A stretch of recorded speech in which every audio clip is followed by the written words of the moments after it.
See, this is the power. Silence.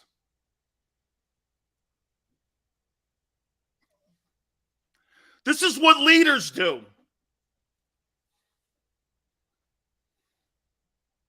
They let it start that simmer. See?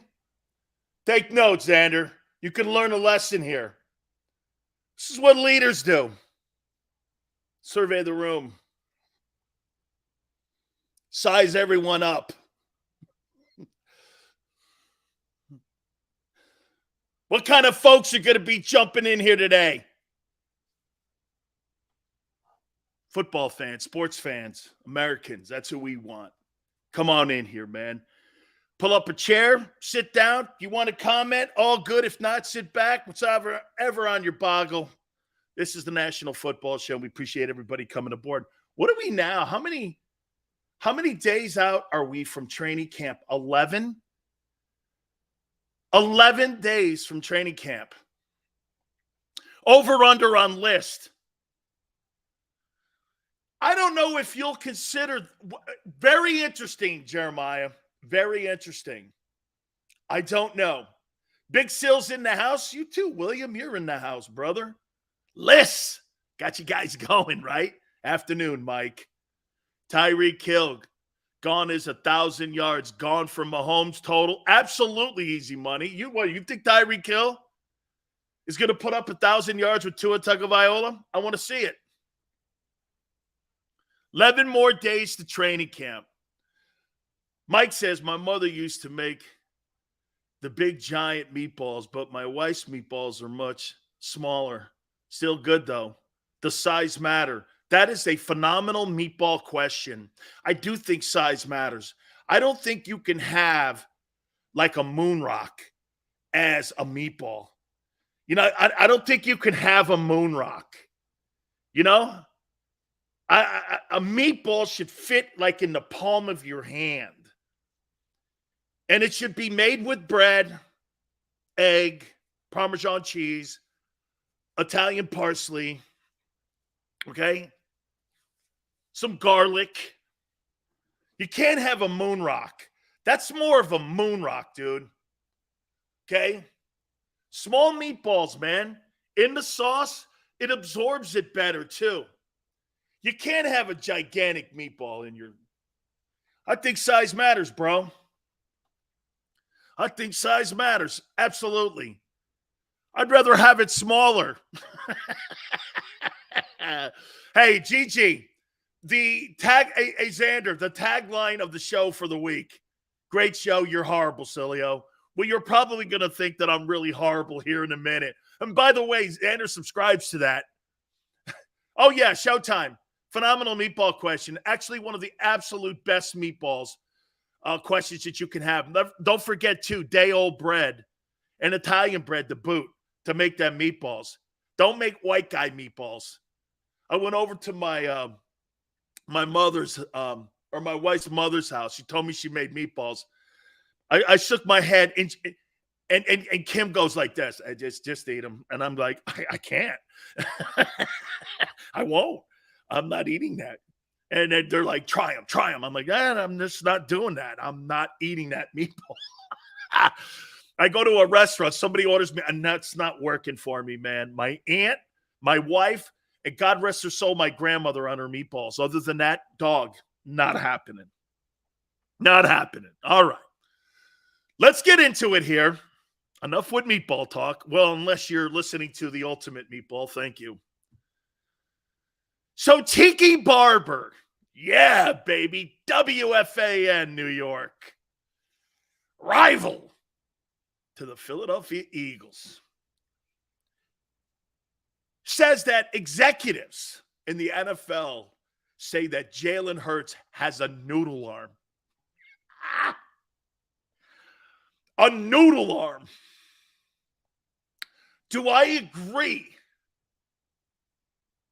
with Tiki Barber, the most hated man in New York Giant history?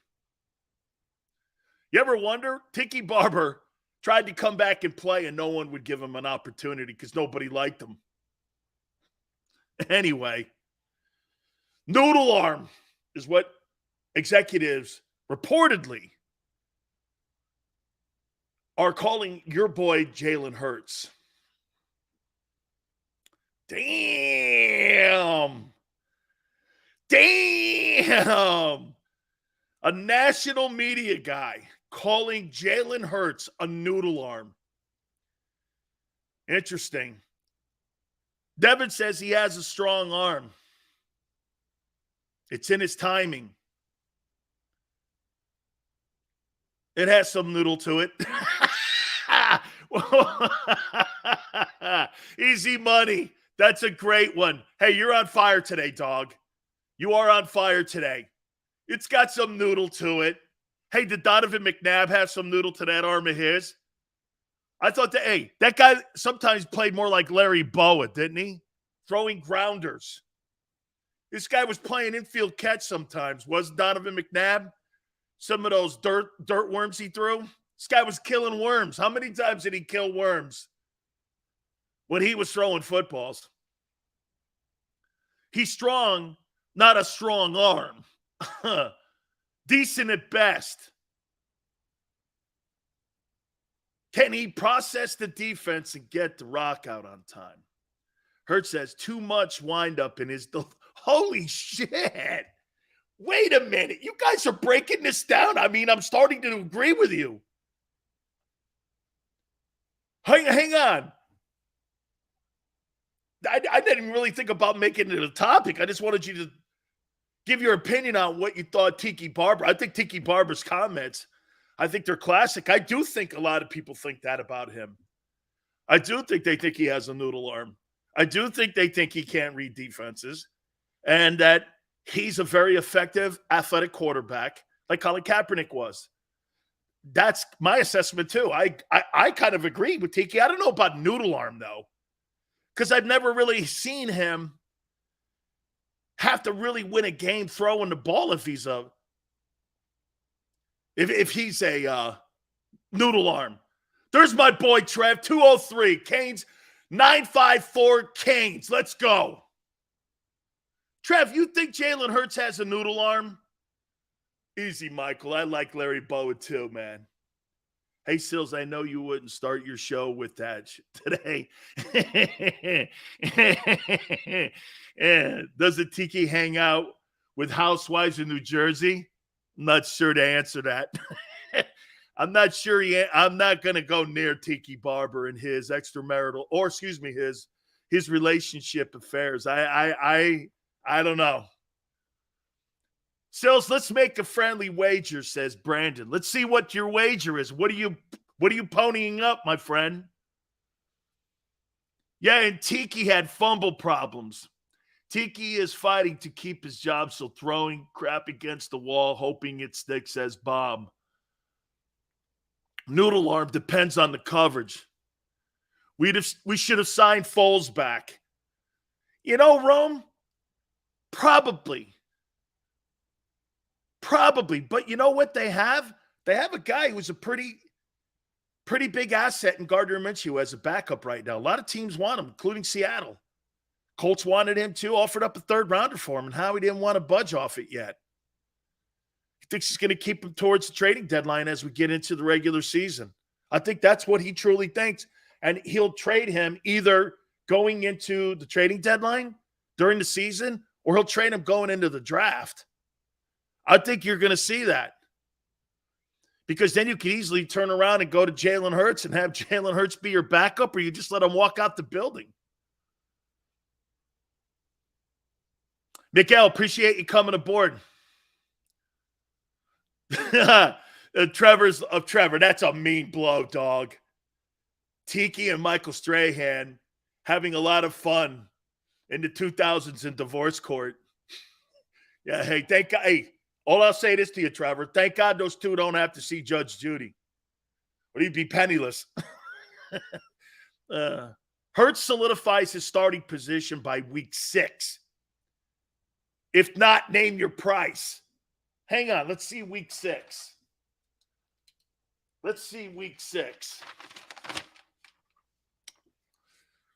Let's see here. Week 6. So you're telling me by Cowboy week, he beats the Cowboys. I say they're 3-3 going into the bye. By the way, our good friend Kyle Whittingham in hour number 3, we're going to try to catch up with him. He's in Los Angeles. So 5:30 Eastern, talk some college football with the head coach. I think they'll probably end up winning the Pac-12 or what's left of that thing. So we want to talk with him and get his thoughts and his spin and get his comments on all. So we'll talk to Kyle Whittingham. College football is going to be absolutely amazing. It's going to be amazing, okay, this coming football season. So we look forward to that. Appreciate everybody coming in here. Make sure you please hit the like button. So, okay, well, let me ask you this. Friendly wager. What do you think they're going to be going into the bye? Arizona is week 5. That's the Cardinals. Canes better win the ACC before you start talking SEC. You better be Wake Forest. Wake Forest, good night. That's so sad, Trevor. We're talking Wake Forest and my Canes. Wake Forest in my day was roadkill. It was like the Citadel. Wake Forest. Foles can't sustain excellence over a long span. You're right, Lenny. He's a very streaky player. Okay? Absolutely. Absolutely. There's no question about it that I think that, look, Foles, you talk about him being one of the best players when it comes to being one of the greatest substitute teachers of all time. He is absolutely one of the best of all time. That was one of the greatest runs. And by the way, even the year after with the Alshon Jeffries guy, that was also a great run. And so I look at it, and I'm looking at those stats. The guy plays great in the postseason. Plus, you've got a winning record versus Tom Brady. I mean, the guy is absolutely a phenomenal postseason player, and he's a lot like Eli Manning if you think of Foles. Week before your brag week, I believe in Hurts, though. Sincerely, I think he's going to be special this season. Rome, tell me how you see that. Where in his history have you seen where – is this just a gut feeling? Is this undefeated what? Do you think he – like what is giving you the optimism that Jalen's going to have a 4,000-yard passing season? I think that's a really great question. What's the optimism that you see for him to have 4,000 yards because you had A.J. Brown? How many people – here, let me ask you this one. How many people think Tua Tagovailoa is going to throw for 4,000 yards? Who has a better chance of throwing for 4,000 yards, Tua or Jalen Hurts? Let me get a piece of paper for that one. By the way, we're going to look at week 2, Minnesota Vikings. We're going to go through all the games, and we're going to look at the teams that the Eagles are going to play on their schedule this year. So we're going to get into that here in a minute. Who do you think has a 4,000-yard passing season? Jalen Waddle had 100 catches last year. Now you add Tyreek Hill. You got a pretty decent tight end down there too, one of the top 10 tight ends, according to Pro Football Focus. Offensive line got better. They got that O-lineman from the New Orleans Saints. Okay? Who has a better shot? Trevor says he thinks it's a draw. Draw what? Do they both get 4,000? I don't think either gets 4,000. I'm with you. William, I don't think neither has it. Then again, I don't think both those quarterbacks are the guys in the future of those respected football teams. Brendan says, Sills, most of Tua's will be yak yards. Optimism lies on the fact that this is Hurts' first time since high school that he had the same offensive system in back-to-back years. But, Meta, every time somebody tells me that, and every time somebody starts barking that, I go like this. You know, it's not like he's been coached by horrible people or had horrible personnel settings. This guy had Calvin Ridley, Devontae Smith in Alabama. He had other dudes that were on that Bama staff, and he had Steve Sarkisian and Nick Saban as his coaches. Then he had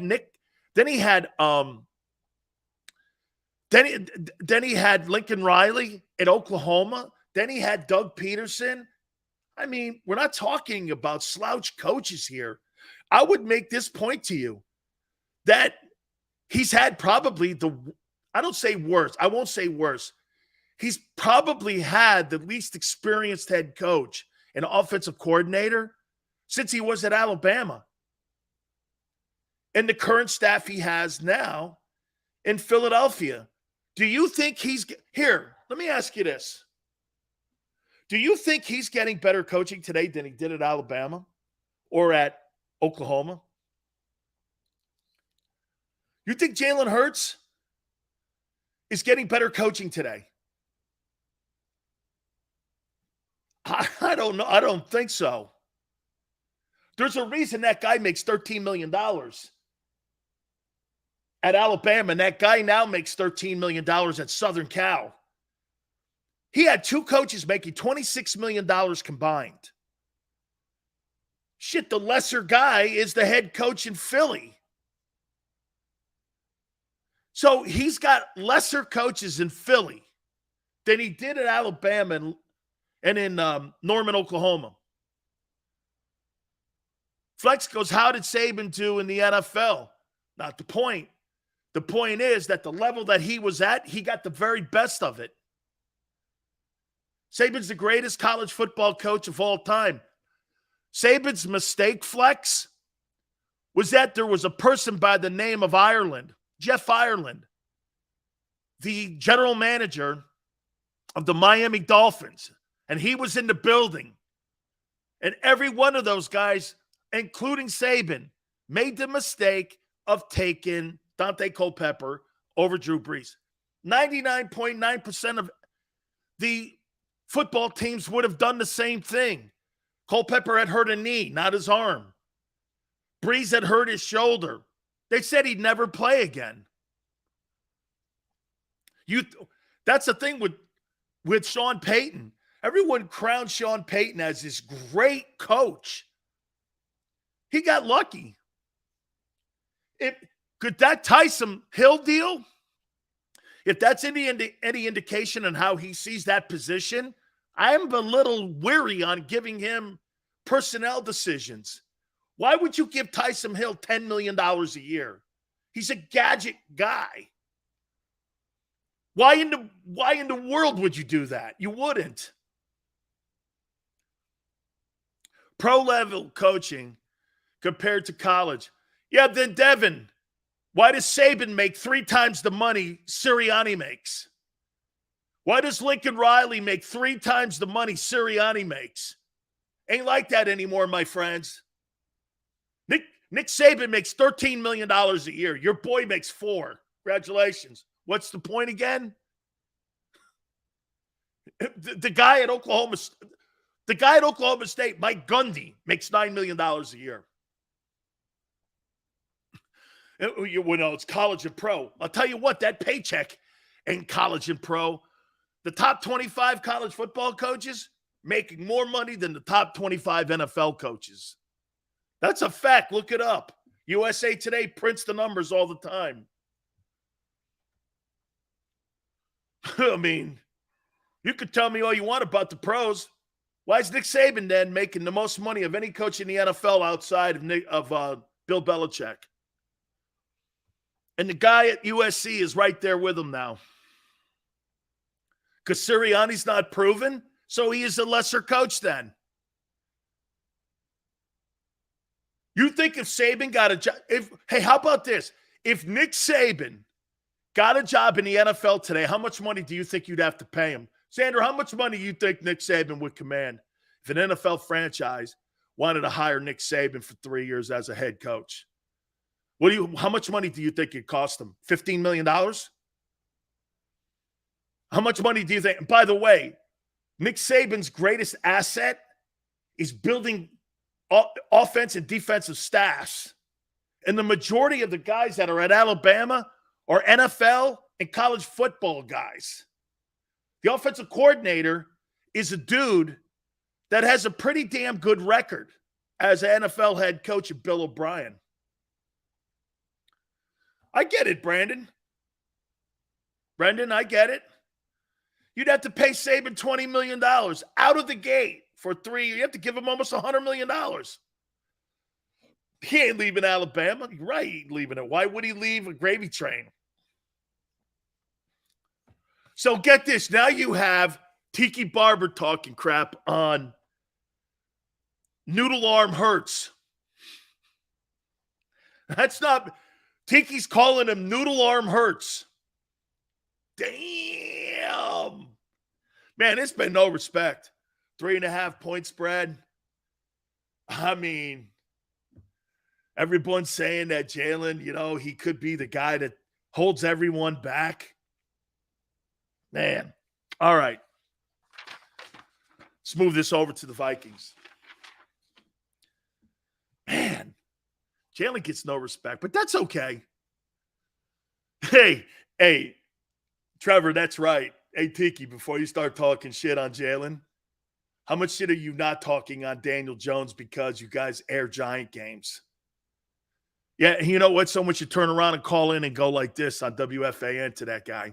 So you're trying to tell me you'd rather have Daniel Jones and Jalen Hurts quarterback in the New York Giants? Because I surely wouldn't. I surely wouldn't. I'd be like, yeah, Daniel Jones. Okay. I don't think so. He's Dave Brown 2.0. Remember I said that on draft night? Daniel Jones would turn out to be Dave Brown 2.0. And it's exactly what he turned out to be.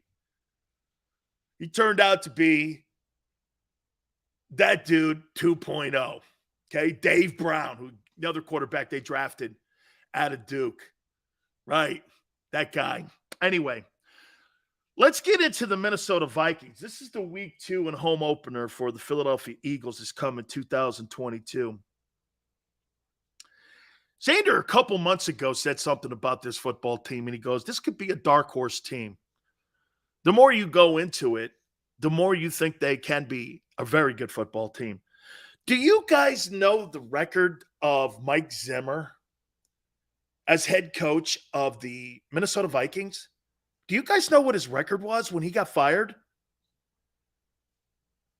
Do you know what his record was? 72-56-1. I don't know about you. That's not too shabby. 72-56-1 under Mike Zimmer. Now you're turning it over to Kevin O'Connell, who comes in from the Rams organization. He's 72-56-1. You know what I've said? In my opinion, okay, the Vikings were good. They were just not good enough. And by the way, I'm shocked by 72-56-1. Hey, Slasher, Kirk Cousins is the problem. I'm going to prove to you that he had one of the top 3 quarterbacking seasons last year in the NFL. It wasn't the offense. It was clearly the defense. You got 74-59-1. Okay, I had 72-56-1. That's his record. Well, Trev, since you said it, I believe it 100%. 74-59-1. You fire that? You fire that? Do they have a ring? I think not. Okay. Jerry Jones hasn't been to an NFC championship game in 27 years. Okay. Andy Reid didn't win shit in Philadelphia. That made him a bad coach. Did that make Andy Reid a bad coach? He didn't win a ring. Oh, he's got one now in Kansas City. So he's good in Kansas City, but he sucked in Philly? I don't think so. What's good, Omar? 2-3 in the playoffs? Hey, Sean Payton's 9-7 in the playoffs. Not like he's got some stellar record.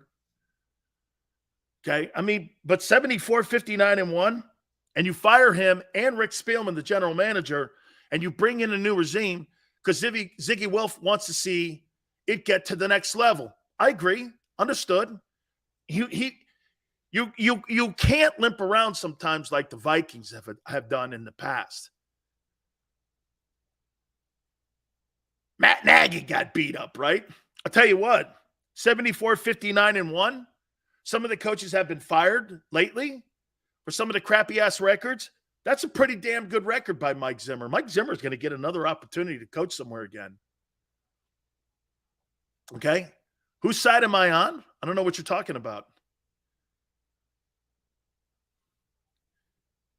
Did you know Vikings head coach Kevin O'Connor was a quarterback coach when Cousins was in Washington? I did not know that. Zimmer's quarterback history under center: Matt Castle, Teddy Bridgewater. Wow. And he still won. Trevor, great takes. Great takes. Way to add today, man. The locker room probably wasn't listening to him anymore. I don't know. You're pretty. I mean, dude, you're almost 20 games north of 500 and you got blown out? Okay. Cousins signs a one-year contract, $35 million. He signed an extension in the offseason here. You know, the one thing with the new coach, Kevin O'Connell, he comes from the Rams system. I want to throw this at you here. And by the way, this is the week 2 opponent for the Eagles. Isn't it true you think Sean McVay tries to get all of the offensive stars of the football? Odell Beckham, obviously Cooper Kupp. They try to do their very best to get their star players the ball. And I think you're going to see a lot of that up in Minnesota with Kevin O'Connell because he comes out of that play calling system like that they're going to do everything in their power they can to get the ball to Dalvin Cook and Justin Jefferson and also Adam Thielen. Even KJ Osborne, too. They got a pretty good offensive attack. In my opinion, I said this to you before, I think the Philadelphia Eagles season is going to tell us a lot once this game is completed and we see 60 minutes of football here. It's going to be a pretty good football game here. I love the fact that they got the pass rusher kid from the Packers. What was his name? Trevor's the kid Smith. Zadarius Smith, is that his name? The kid that they got, they signed that contract with, and they brought him in. You put him on the other side of Daniel Hunter, you got a pretty good looking pass rushing group here. And it's on Monday Night Football? Absolutely, man. Okay, Goddard has the top 3 yards per catch for tight ends ever. That will be Hurts' security blanket. He will also open up the back end so Hurts could get 4,000. Never in a billion years will he get 4,000 passing yards. He'll never do that in his entire quarterbacking career, ever.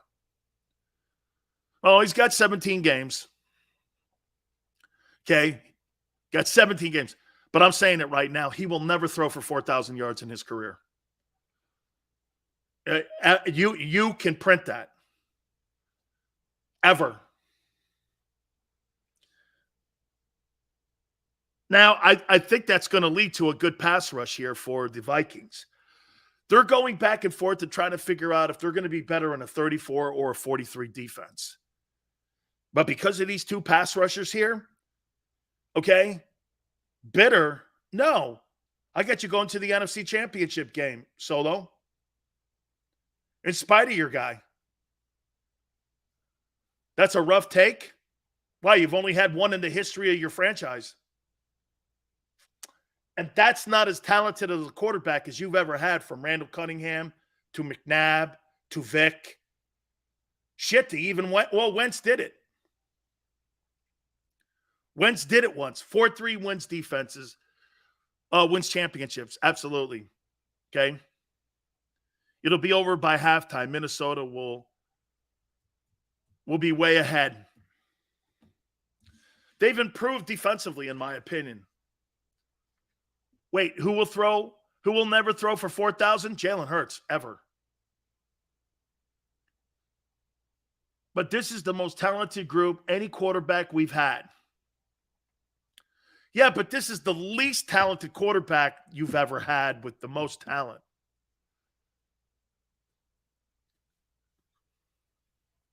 This is the least talented passing quarterback you've ever had. And maybe, for sure, under the Howie Roseman regime, he is the least talented quarterback throwing the ball since 2000 when Howie got in the building. Am I wrong? Shit, Foles won an MVP award. He could throw it. McNabb could throw it. Vic could throw it. All right? Nate Sudfeld could throw it. And Carson sucked. Well, the year he threw for 4,000 yards, you guys didn't have one dude on the team with 1,000 yards. And the last 1,000 receiving yard guy you had was 2014. Merry Christmas. I don't know. Kevin Cobb had a talented team. Kevin Cobb. Jesus Christ, I forgot that. Here's some stats on Kirk Cousins that you guys say suck. Listen to this. Do you know the Minnesota Vikings had the least interceptions of any football team in 2021? And it wasn't because they were dinking and dunking. Do you know that Kirk Cousins was third in yards per attempt with 8.1 according to Pro Football Focus in the league? So he was throwing the deepest passes on a game day basis and turning the ball over the least. That's why he ranked third last year, according to Pro Football Focus, in quarterback play. It wasn't him. It was that sieve of a defense that gave up all those yards last year. I think they were 8-9. This guy was like the fourth-ranked quarterback in the league. Justin Jefferson's a stud. KJ Osborne is really coming into himself. He just signed a contract extension with Minnesota. This is a pretty good-looking football team this year. I think it's going to all come down to whether or not they can stop people on the other side of the ball, because that was the case and wasn't the case a year ago.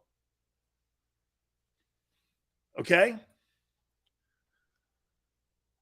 Oh, okay. Yeah, that's it. Easy Money says that your boy Jalen Hurts is going to turn into Josh Allen. I'll take that bet. What do you want to bet on that? What do you want to bet he never looks like Josh Allen in your life?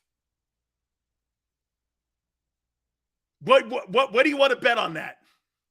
John goes 35-14 Vikings. Damn, man, I'm not going there yet.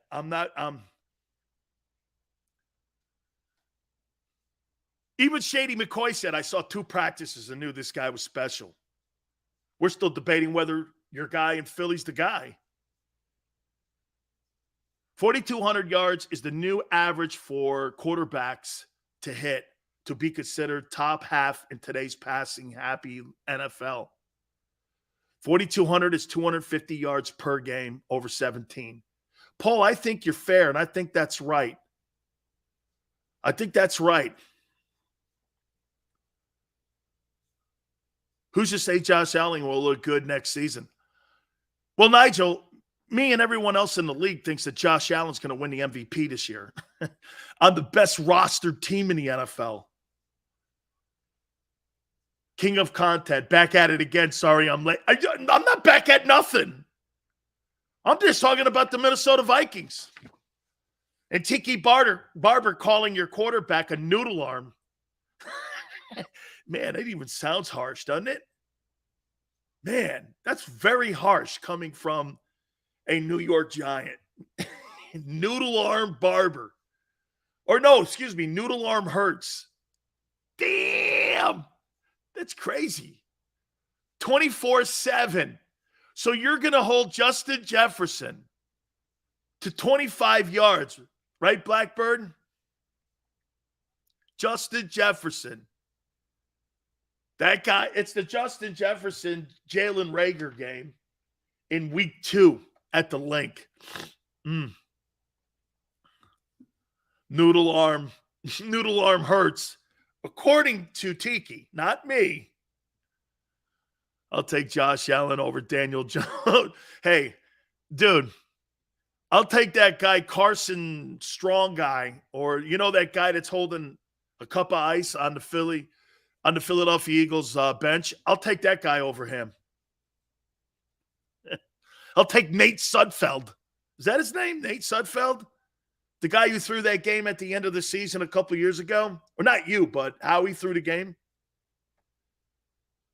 Yeah, Howie threw that game. Mike Zimmer, 74, 59, and 1. Wow. Noodle arm hurts. Dang. Hey, Trev, who were they? Trev, were they playing Washington when they threw that game? Were they playing Washington? I think they were playing Nate Sudfeld, baby. That guy's as notorious as Nick Foles, dude. On the record, Dan also thinks the measly Lions are going to give the Eagles problems. I never said that. Vegas did. It's 3.5. Your home game, or no, excuse me, your first game on the road at Ford Field is 3.5, according to USA Today. It's 3.5. I didn't say that. Vegas said you're going to struggle. I never said that. See how this guy took what? See how this, yeah, but he could squat 600 pounds. That's funny. Hey, how much do you think Peyton Manning could squat? 150 pounds? A broomstick? Hey, watch this. The two things that Jalen does better than Peyton Manning. Probably runs a fast 40. Probably around 4.8, 4.7. What do you think Peyton Manning ran a 40 in? 5.7? What do you think Peyton Manning could squat? A broom? 125 pounds? Them chicken legs of his? What do you think he could squat? But Jalen can squat 600. Okay. Great. Looks good in Gold's Gym. Like it. Lions 17, Eagles 13. Come on, John. You're not being optimistic enough. Lions were 12-5 against the spread. They did get murdered last year by the Eagles, though, bro. It's 4.5 now. 4.5. Wow, that Lions team, who won 4 games last year? How many games did the Lions win last year? Remember I said this. DeAndre Swift.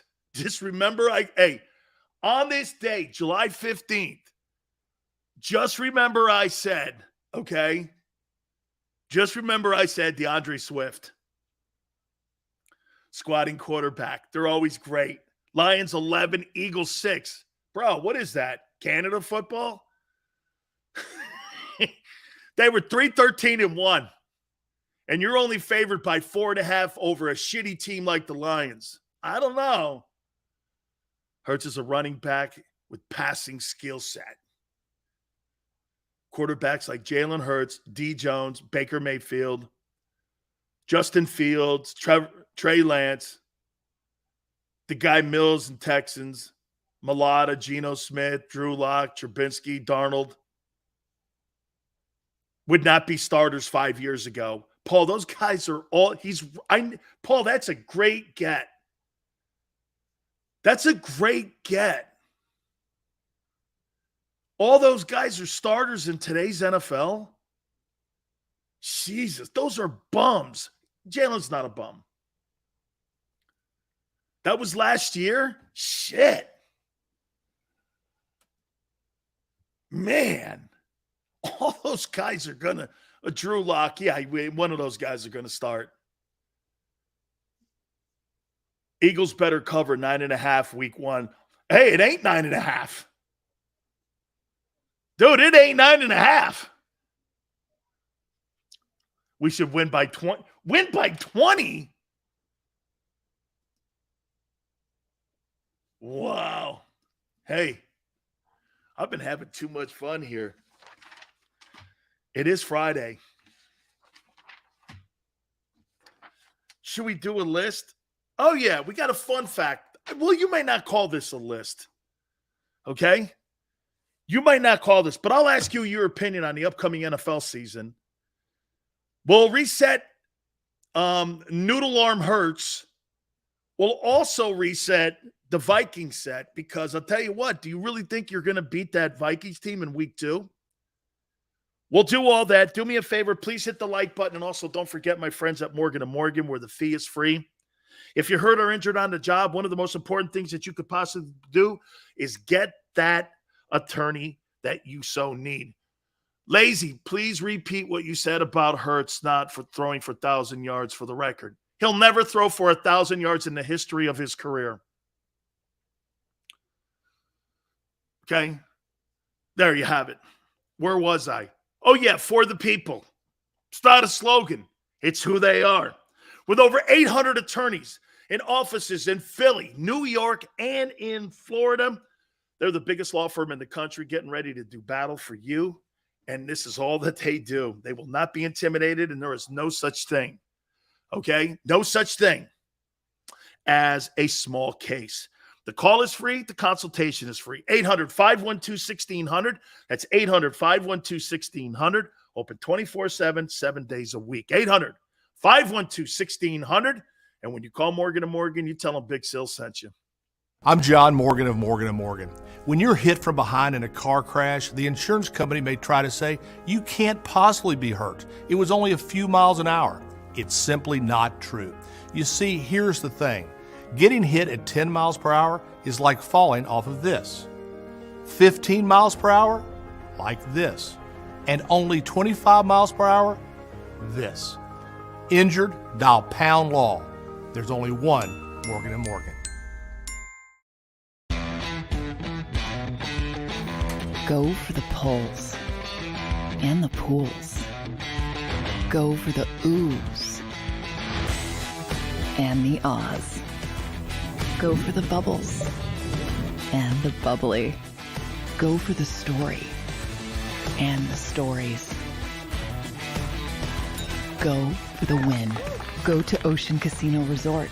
Book your trip at theoceanac.com. Action News at 11 with Rick Williams. It's the team you trust to bring it all together. The stories that impact your community, a sports roundup for the locals, and the AccuWeather forecast you depend on. Action News at 11 with Rick Williams.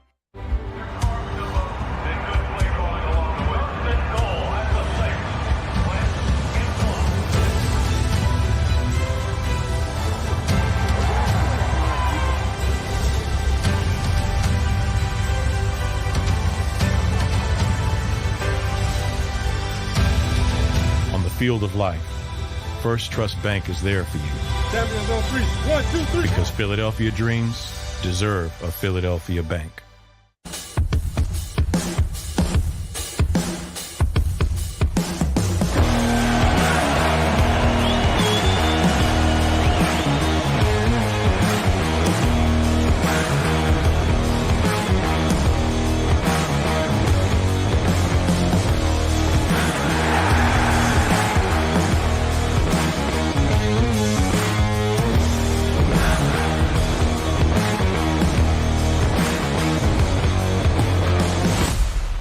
Did you know I was the mommy slam dunk champion? Really? Yes, really. Don't sound so surprised. Let's see it. Oh, you're ready. All right, here we go. Let's hear the crowd. So go to right, go to left. Fake a mom. Mama, go up, mama! She did it. Again? You can't avoid gravity, but United Healthcare can help you avoid financial surprises by helping you compare costs and doctor quality ratings. United Healthcare. Uh-huh. Go for the pulls and the pools. Go for the oohs and the ahs. Go for the bubbles and the bubbly. Go for the story and the stories. Go for the win. Go to Ocean Casino Resort. Book your trip at theoceanac.com.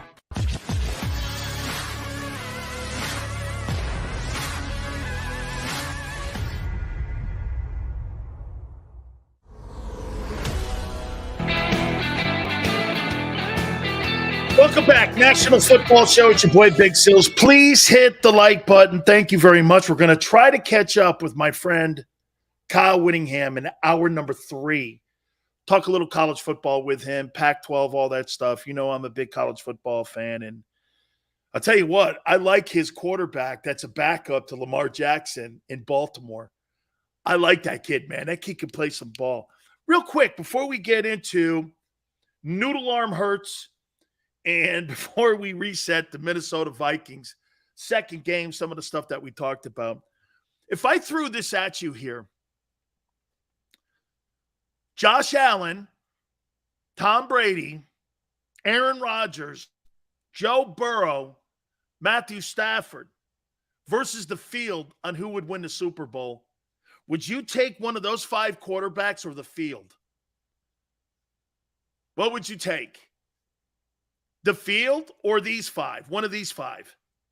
Josh Allen, Tom Brady, Aaron Rodgers, Joe Burrow, or Matthew Stafford? Field or one of those 5 guys to win it? What up, Bill? Omar says field. Tiki says, give me one of those guys. If I had to choose, Stafford. So you take Stafford versus the field. One of the 5? I'll take the 5. One of the 5? Hey, isn't it tell you a little bit when we talk about who can really win? Now, look, I think we know other teams can win the Super Bowl. We've seen guys like Foles and other people, Flacco. We've seen it. But if you had to put your money today on July 15th, one of them 5, Josh Allen, I think Carr has a chance, so you take the field, Mike. One of the 5 for sure. My ego says the field. Burrow all day. The 5. I'll throw 1,000 on. Hey, so you take the 5 versus the field. I'm with you. I think I'd take one of the. If I had to put $100 on something, Josh Allen, Tom Brady, Aaron Rodgers, Joe Burrow, Matthew Stafford versus the field, I think I'm going to put my $100 on these guys. Why do I feel more comfortable about one of those 5 guys winning it than the rest of the field? Keep Hurts in the running back room. Oh, no, the weight room, you mean. I'll take Josh Allen and Noodle Arm. I'll get the Noodle Arm in a minute. See, that's I didn't name him Noodle Arm. That's Tiki. Or somebody who told Tiki, I guess. Not that Tiki's as honest as ever. Let performance speak, Paul. One of the 5 guys. Burgers and fries. Hey, right? He doesn't have to be. Joseph, it's just a different kind of question. One of these 5 guys versus the field. Like, I could have went like this. Josh Allen, Tom Brady, Aaron Rodgers, Joe Burrow, Matthew Stafford versus Dak Prescott, Jalen Hurts, Kyler Murray, Jimmy Garoppolo. It's another guy. Jameis Winston. Who would you take? I mean, I can't even put a list like that together. It was probably D Gunn who said it to T. Oh, Reyes. Come on, man. Hey, you may get your ass put in a corner over that one because I know one thing about Xander. He doesn't tolerate D Gunn slander. It's Friday, Sills. Want to start? I know I'm not starting nothing, man. I'm just, I just Noodle Arm Hurts. That's what's going around New York right now. Noodle Arm Hurts. That's what Giant fans are talking about. Tiki terrible, a troll. If Hurts does X, Y, and Z, he could be MVP. Bro, come on, man. If he does X, Y, and Z, he could be as high as a kite also. X, Y, and Z. come on, man. Hey, after breaking down the Vikings here, though, week 2, this here could be a problematic game here. Kevin O'Connell likes to get the ball in the hands of his playmakers. They got a great playmaker in Justin Jefferson. Adam Thielen's pretty good. He is 32. That KJ Osborne kid can play. Cousins had a spectacular season a year ago. Just saying. Xander goes, Justin Jefferson in week 2 at the link is going to go for 160 and 2 touchdowns. Written like a book, he says. Wow. Let me tell you what, if Justin Jefferson goes for 160 yards and 2 touchdowns at Lincoln Financial, you'll get beat 34-17. Okay? Because that means Dalvin Cook would have went off too. All right? That means Dalvin Cook will go off. Because if Justin Jefferson has got that defense on their heels like that, and he goes for 160, and that's Xander saying that. If he goes for 160 against that Eagle defense, he won't stop Dalvin Cook. He'll have 185 yards rushing. Okay? Guarantee you. You open up play action for a quarterback like that had the least interceptions of any quarterback last year that was a starter, and an offense that put up a ton of points, that's going to put up a ton of points. Now you got an offensive-minded guy instead of Mike Zimmer, who wasn't bad at 74, 59, and 1. And now you got an offensive guy in there play calling. He was the play caller last year, by the way, for the Rams. You know that, right? Kevin O'Connell was the play caller for the Rams Super Bowl run. This is the guy that knows how to get the football into the hands of superstars like Justin Jefferson. JJ's going for 3 touchdowns. It's going to be a blowout on Monday night. You think hey, Trev, you think the Vikings blow them out? Week 2? If they blow them out, we got issues. Be making some Tyler Van Dyke calls. Holy cow. See us getting 2 picks, 2 fumbles. We winning 24-7. They threw the least interceptions last year. Then cut it out. When's the last time we got ran over like that? Cowboys did it last year. Cowboys smoked. Well, I mean, they put 38 on you. What was the score of the Cowboy games last year? Hey, Trev, help me out. What was the score of the Cowboy games last year? John, 35-14. Jefferson, 110, 3 touchdowns. Hurts better sweep the Giants and at least split with Dallas and Wentz, or it's over. Okay? Hey. Better sweep the Giants? Split? Okay? Split with Dallas and Washington? You better not lose that game at the link, though. In week 10, you better not have Wentz go into the link and win that game. 41-21, 50. So they scored 92 points in 2 games. I don't know about you, but is that being run over? 92 points in 2 ball games. Cowboys. Oh, yeah, that game was a train wreck. I mean, you basically, when you watched the game, you were hoping that the guy gave you a blindfold and a cigarette when you were watching that game. What was the week, Trevor? No. Xander, what was the week? Week 3. Week 3. You needed a blindfold and a cigarette to watch that game. Big William, Sil's really an Eagle hater. I got you going to the NFC Championship game. How am I an Eagle hater? I got expectations on your football team. Dayball wants his Josh Allen number 2. Angelo, yeah. But come in, Sills. Come on, Sills. The second Cowboy game, it was Jay. They pulled all their guys. But that's not on the Cowboys. That's not on the Cowboys, man. That's more on the Philadelphia Eagles sitting guys. And not that they're known for not laying down and, pulling guys and throwing ball games at the end of the year. They've done it 2 of the last 3 years. Sil's not a hater. He just likes to stir the shit up. GT, stop blowing my cover. Come on, GT. See, that's the greatest thing about people that live in the Northeast and that are true sports fans around the country. You guys get me. And it's fun. Okay? It is. It's fun. But I do point out some obviouses here, too. I do point out some things here. You guys keep talking shit on Kirk Cousins like he sucks. This guy had the third best passing year of any quarterback in the league last year, according to Pro Football Focus. Threw the least interceptions, threw for the third longest passes per play in 8.1. Where are you coming off when you keep saying that he sucks?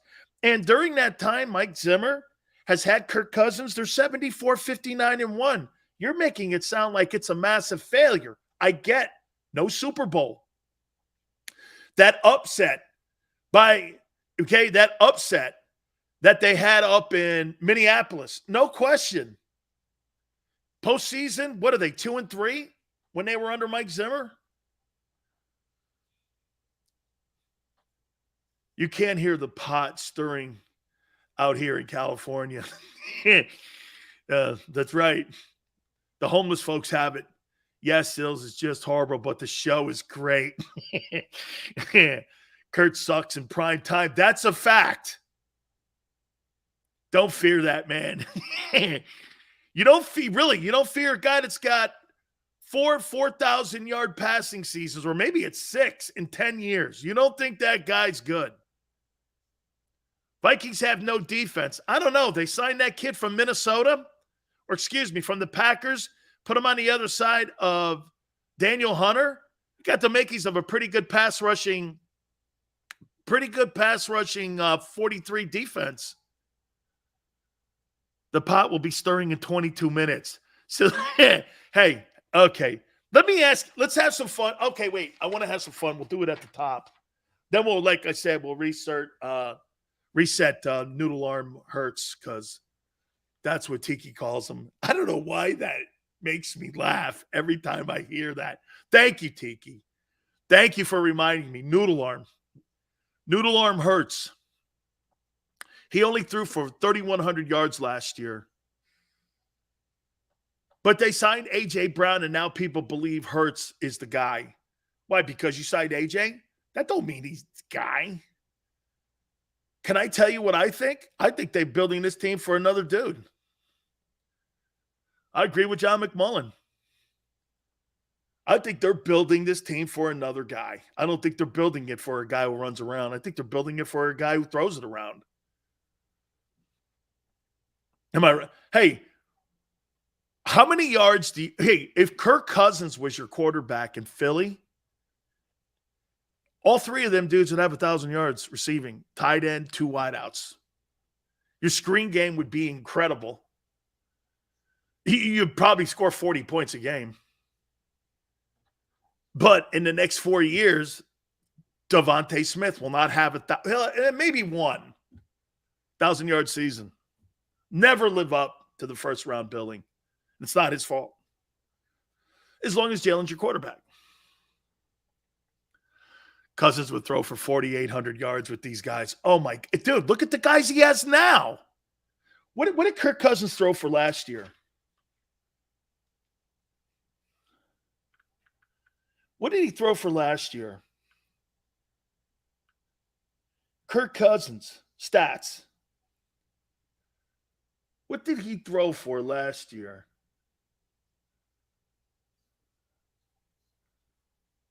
So Cousins threw for 33 touchdowns and 7 picks, 42-21 in 16 ball games. So he missed one.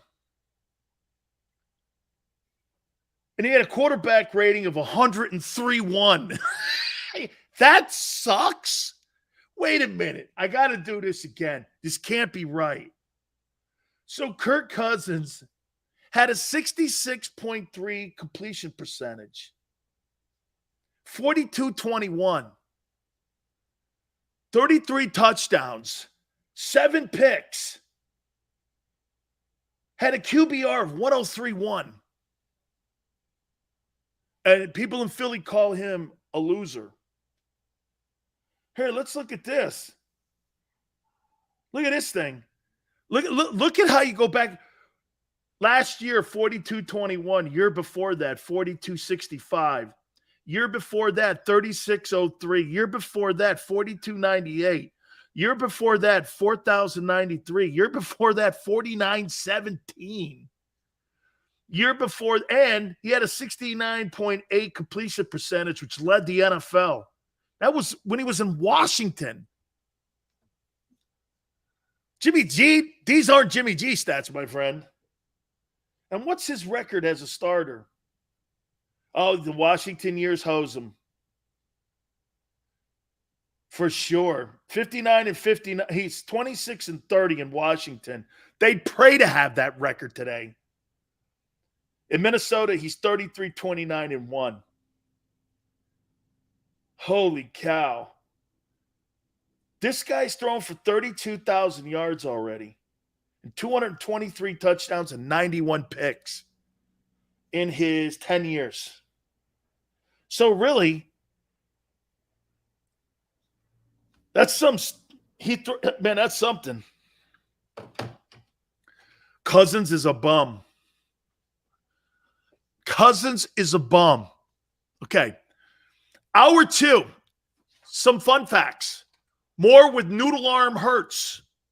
Also, more on week 2 against the Vikings. Other NFL news. NFL is a cash register. Hour 2, right around the corner. Keep it here on the National Football Show. Go for the pulls and the pools. Go for the oohs and the ahs. Go for the bubbles and the bubbly. Go for the story and the stories. Go for the win. Go to Ocean Casino Resort. Book your trip at theoceanac.com. Action News at 11 with Rick Williams. It's the team you trust to bring it all together. The stories that impact your community. A sports roundup for the locals. And the AccuWeather forecast you depend on. Action News at 11 with Rick Williams.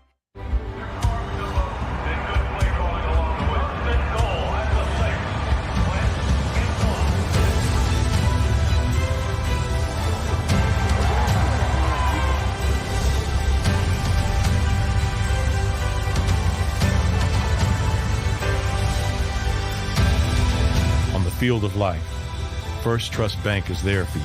Champions on 3. 1, 2, 3. Because Philadelphia dreams deserve a Philadelphia bank.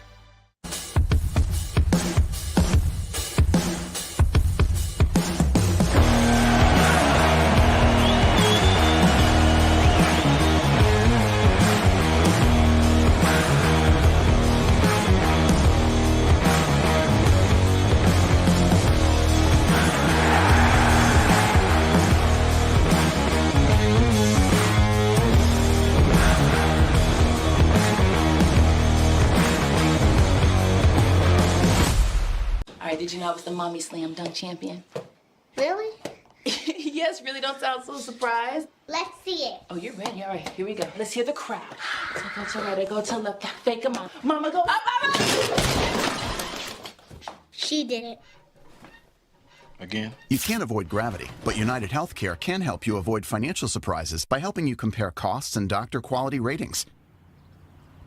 United Healthcare. Uh-huh. Go for the pulls and the pools.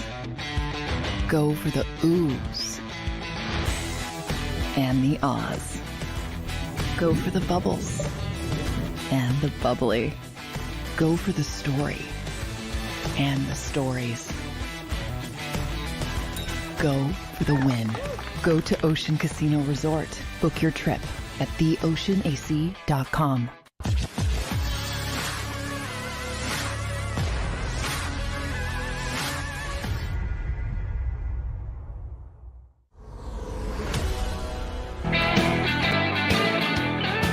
Hour 2 National Football Show. It's your boy Big Sills on this Friday. Hopefully everyone has no plans this weekend.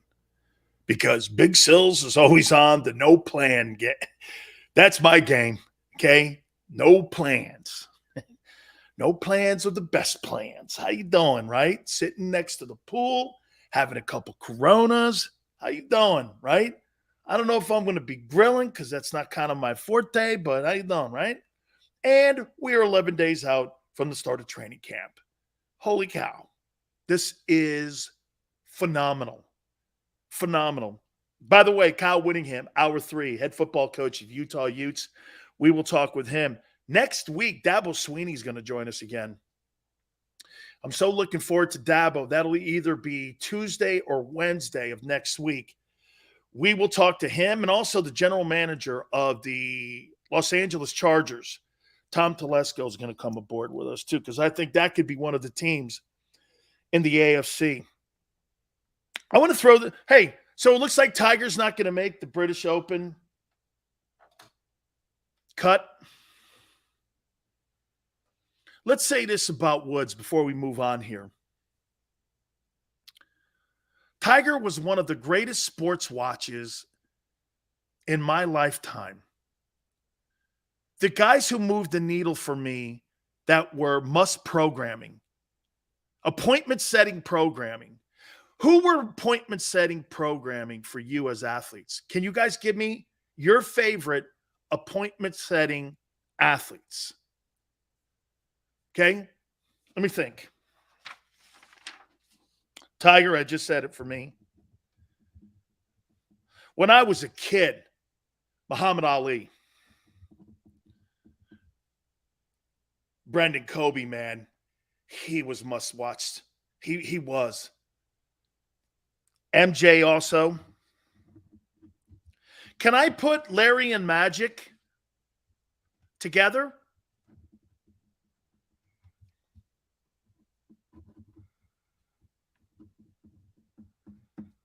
Tyson?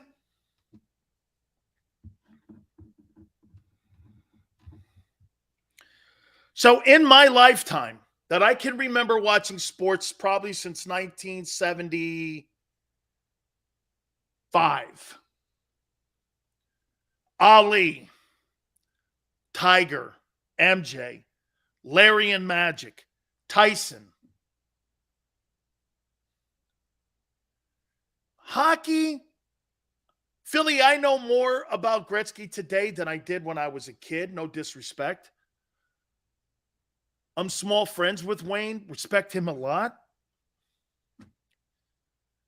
I don't think that was appointment-setting television watching Wayne Gretzky play. I don't know.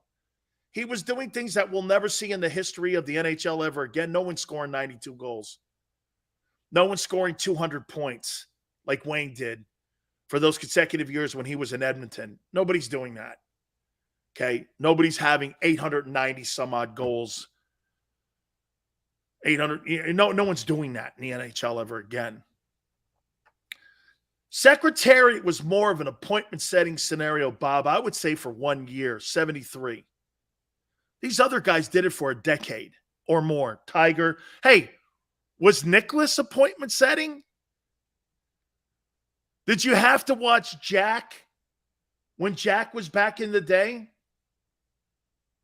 I'm trying to think of athletes, and I don't want to miss anybody here.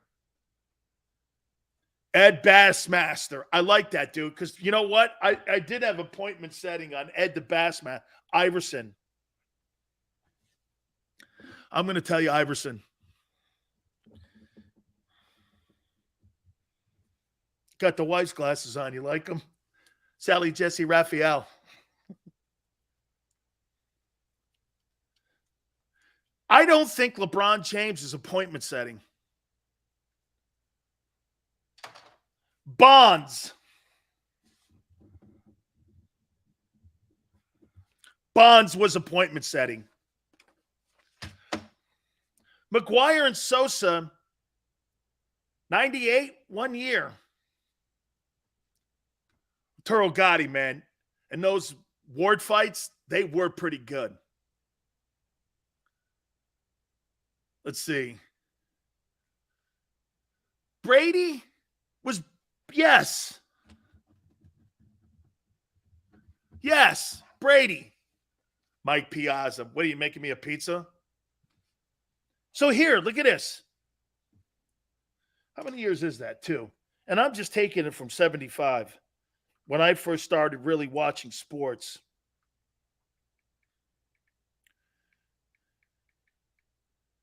So in the last 47 years, almost 50 years, okay? Iverson, Tiger, Ali, Michael Jordan, Magic and Larry, I'm counting as 1. Tyson, Bonds, Brady. 8 guys. And Tiger is in that conversation, and he's a golfer. What Tiger Woods did, Usain Bolt's every 4 years, dude. Yeah, I got Magic and Larry as one guy, Ron, because I don't think both guys would have been anything. I think they would have been really great ball players, but I think the race, Lakers, Celtics, coming out of tape delayed finals, I think you have to put those two together always. And a dream team was one Olympics. Michael Johnson was spectacular too, but every 4 years. Yeah, Magic Johnson's the greatest Laker to ever play. Okay? He's the greatest Laker. Barry Sanders, these guys all won. Maybe Bond's not. Maybe Bond's not. Man, I used to tune in, though, appointment setting. When Bonds came to the plate, I watched. I think these guys here. But for Tiger, looks like Tiger may be contemplating calling it a career and not seeing him at majors any longer. If Tiger Woods, can I make a prediction to you? The day that Tiger Woods leaves the sport of golf is the day that the ratings will implode even more in golf, because you don't have really any personalities on that thing. And there's nothing compelling to me. Can I tell you what will happen to golf? The same thing that happened to tennis. When you had John McEnroe and you had Jimmy Connors and you had Arthur Ashe and you had all these great personalities in the sport was at an all-time. When I was a kid, watching Wimbledon was part of my sports calendar. I can't think the last time I watched Wimbledon. I can't think the last time the Americans had a decent male outside of Serena. And I say that respectfully, women-wise. Serena's the most popular tennis player in American history. Nobody watches men's tennis any longer in the U.S.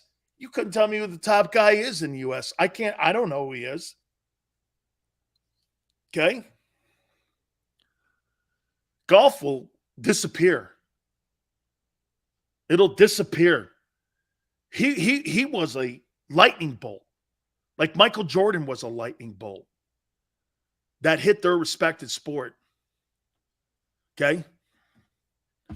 You'll never see that again.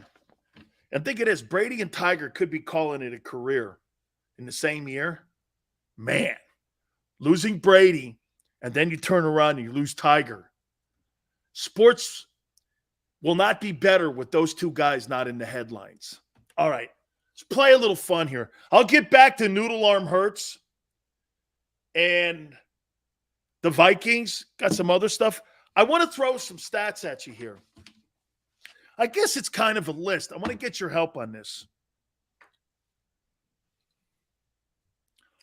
Some records that might fall this year in 2022. Maniac Sills, if Jalen Hurts came on the show and you can ask him one question, what would it be? I love that. If I could have Jalen Hurts on the show, what one question would I ask him?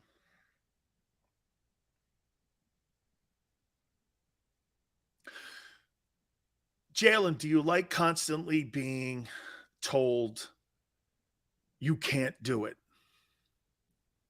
Does it motivate you? or is it noise you don't hear? Michael Jordan, that stuff he said fueled him. That fueled Michael Jordan. Scoring champ can never win like Magic or Larry. He said, I heard it all the time. And it just gave me more fuel that I threw on the fire. And it made me want to win even more when people were saying I couldn't do it. I wonder if the negative talk or the doubting ever led to any self-doubting. Because there's no question, he's a starting NFL quarterback at one of the premier teams in the National Football League, the Philadelphia Eagles. That's quite an accomplishment. You know, let me do something here and show the respect that he so deserves from me. You lose your job in Alabama. You go to Lincoln Riley and you go to Oklahoma. Build yourself back up again, kind of the same way Spencer Rattler has to. Let's see if he does. Then he gets drafted in the second round. I guarantee you everybody in Philly shit all over that second round pick by Howie when it happened. Okay? I guarantee you. I did. I was like, second round for that dude? No way. He's lived up to it. He's not done any shame on the positioning of, look at here, watch this. Who do you think looks worse right now? Howie Roseman and the Eagles and Jalen, or Baker Mayfield, Cleveland? Who do you think looks worse now? That organization for drafting Baker Mayfield number 1 overall, or the Eagles for taking Jalen Hurts in the second round? That's a pretty good pick. It's panned out. Okay? Well, Carl goes, I didn't. Really? Well, he hasn't quite done anything yet, but we'll see. He's not shamed the second pick yet. But don't kid yourself. He's not done anything yet worthwhile of saying that he's a franchise guy. However, I don't want to read the comments yet because I want to give the respect. What he's accomplished by becoming an NFL starter and winning an opportunity to do it again in another year is an unbelievable accomplishment that he should be giving so many kudos to on what he's accomplished with his hard work and his determination on being a quarterback. It's to be revered and it's to be honored. There's no doubt. You know, we sit here and we criticize and we talk about the elite guys because you know why? Once you hit the NFL, this is not minor league football or minor league sports. You're supposed to be the premium guys at your premium positions.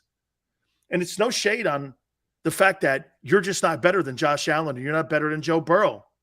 This is the elite of the elite, the less than 1%ers. Okay? There's 5,000 college players every year that are eligible to play in the NFL. Only 322 of them get drafted.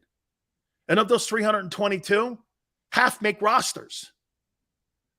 So before you start talking about how many and what the likelihood of you making it to a Philadelphia Eagles starting position, especially at quarterback, is unbelievable. You got a better chance of going to the moon as an astronaut.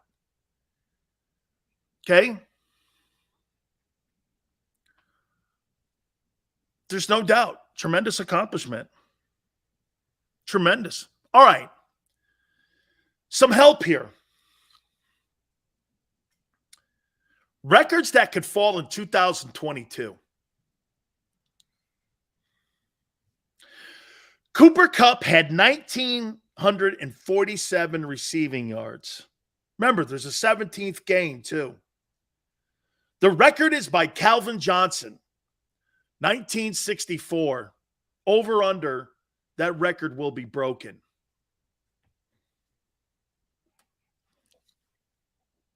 Man, there's a ton of great wideouts in the NFL today. There are a ton of great wideouts.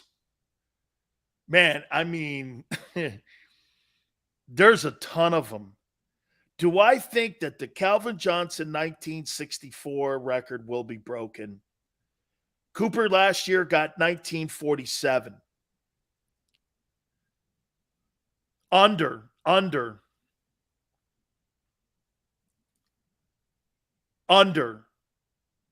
So you think that record is harder than what you know the one thing you notice? Man, 20 years ago, there were a ton of great running backs. Today, there are a ton of great wideouts. I mean, players now coming out of college don't want to play, or I should say this. High school kids going into college today don't want to play running back. They want to be wide receivers. All those guys are making that transition into that position. You notice it? Look at all the wideouts every year that get drafted in the first round compared to running backs.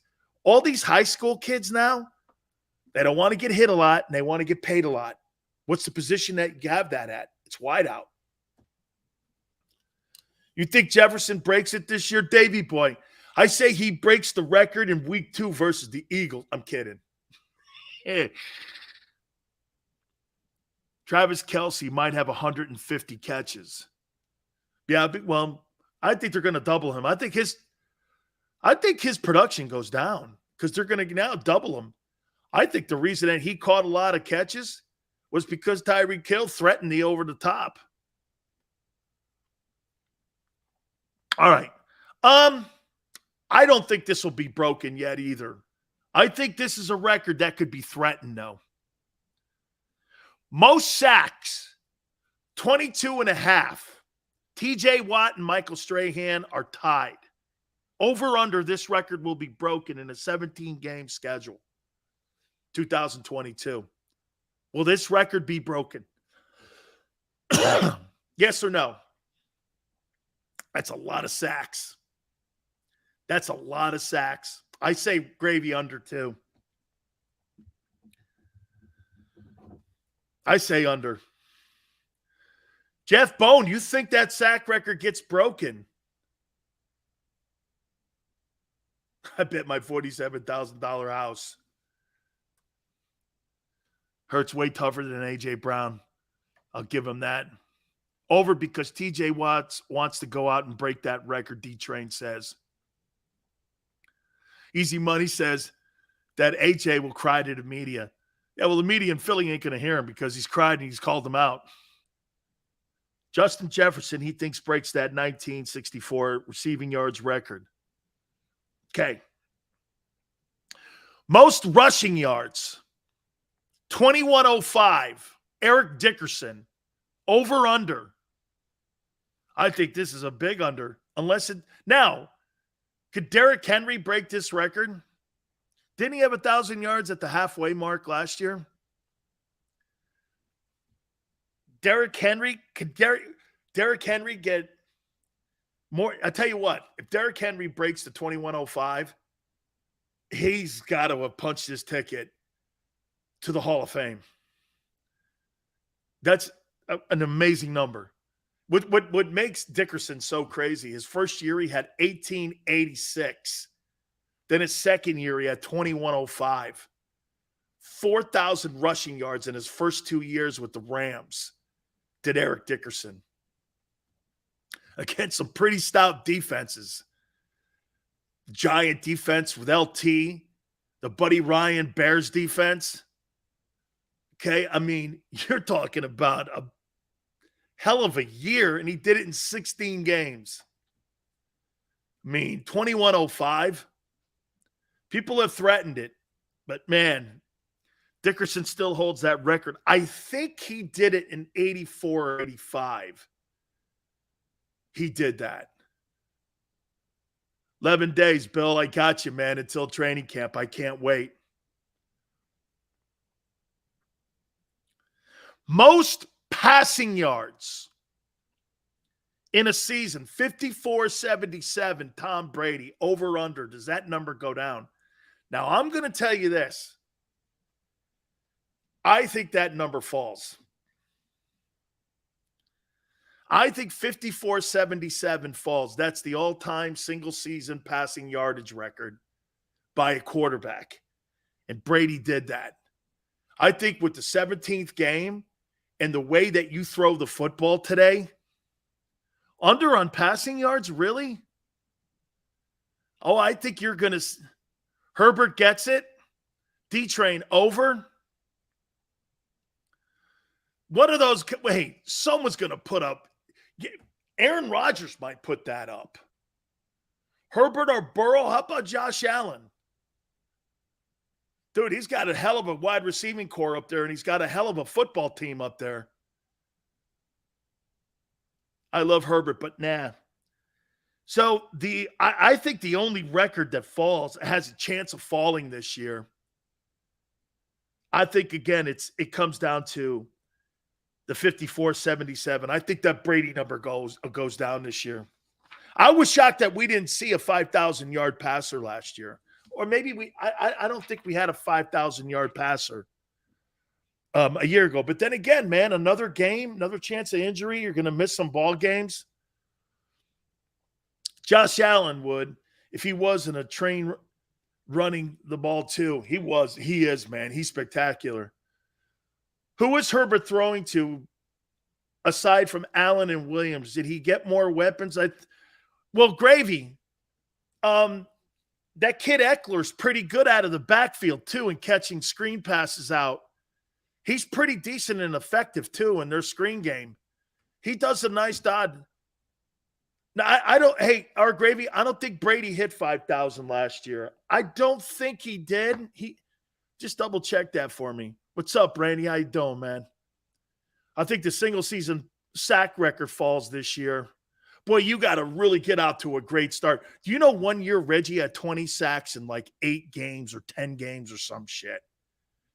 Guy was a freak show. Little Dallas Cowboy.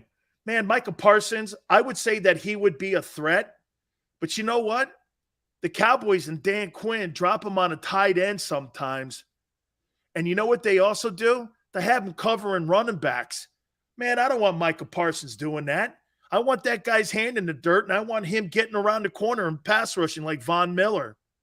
Having him cover tight ends doesn't do it for me. That'd be like putting LT on backs. The only way LT saw it back is when he was running him over on the way to the quarterback. The way that they use him, they take his effectiveness away from him by having him cover those tight ends. Little Dallas, do you know what I do? I line up Dallas Goedert on Micah Parsons, and if Dallas Goedert had 4 catches for 38 yards, but Micah Parsons didn't get near my quarterback and he was not effective in the pass attack, my opinion, the Eagles win that battle. What I'm going to win the battle is if Parsons has a sack and a half, 6 pressures, and there's 2 picks.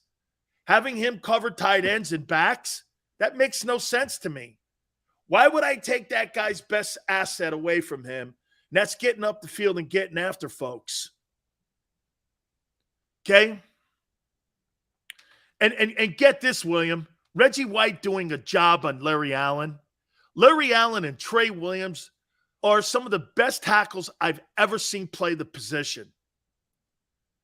Okay? Some of the greatest players that ever played a position.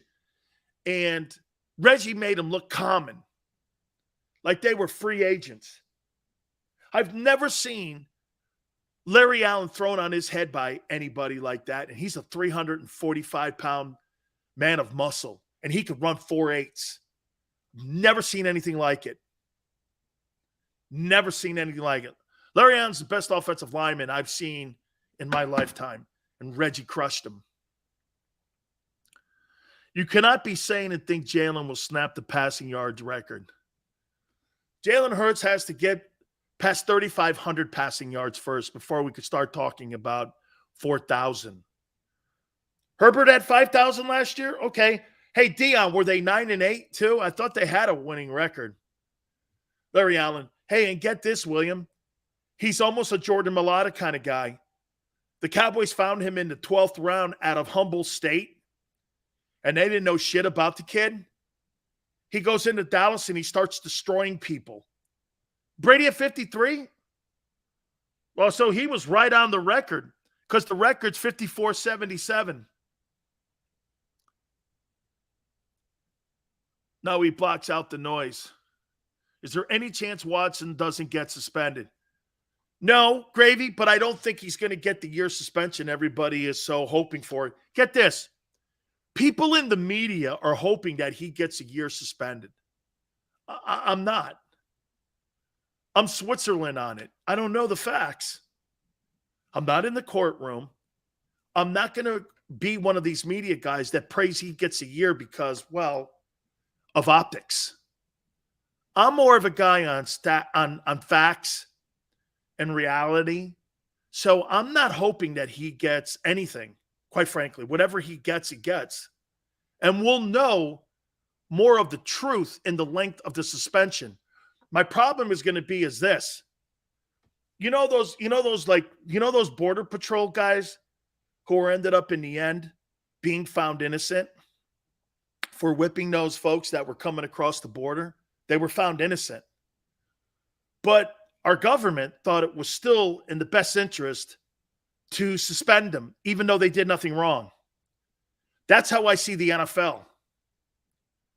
The NFL is not going to want to have the backlash of the media kicking their ass publicly for not doing anything when you keep talking to me about the Me Too movement and about no more and about all this stuff against women. And on top of that, 48% of your audience are women.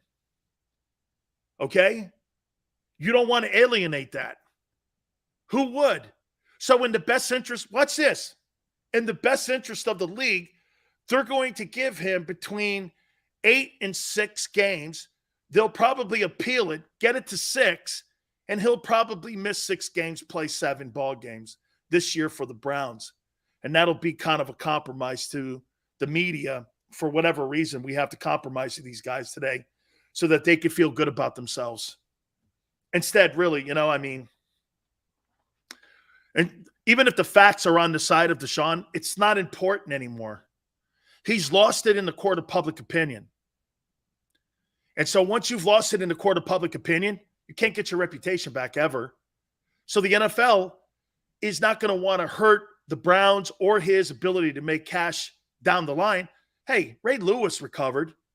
Ray Lewis made money. He's like some entrepreneur now. He talks everywhere. You see him on NFL Network now. He's rehabilitated himself since those murder charges in Atlanta.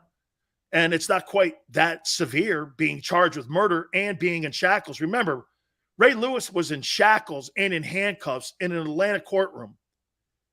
And they were charging him with murder. The biggest high-profile player since OJ in handcuffs and shackles. But this guy was active, and he kind of rejuvenated himself and rehabilitated his reputation a bit. Remember something here. This is not about right and wrong. This is about optics in the public. The media wants this guy suspended, whether the facts are there or not. Okay? Can I say this to you? No, I better not. Okay? Hey, and by the way, Stu Vision, hey, Sills, why has everyone forgotten about the Texans? No, they haven't, Stu. Get this. They settled with 20 women today. The Texans settled with 20 women. Wow. When did that come up? So an NFL team, the confidentiality settlements with 20 of the 24 women that were associated with Deshaun Watson? Why? Were they involved in that? Why is Deshaun Watson the only public figure that people know about the settlements? The Texans now have settled with 20 of 24. What's their accountability in this? Is anybody asking that question? An NFL football team settled with 20 of the 24 women that were involved in the Deshaun Watson settlement. Why? Do we get a chance to understand that a little more? Don't you think that's funny? I don't mean in a sense where we're laughing out loud here. Don't you find that you're laughing at that? Like, wait a minute. Watson's the public figure in this case, but yet the Texans, no one's saying anything about an NFL football team and the league having to pay a settlement. By the way, if one team pays, the league pays. The NFL settled with sexual assault. Why?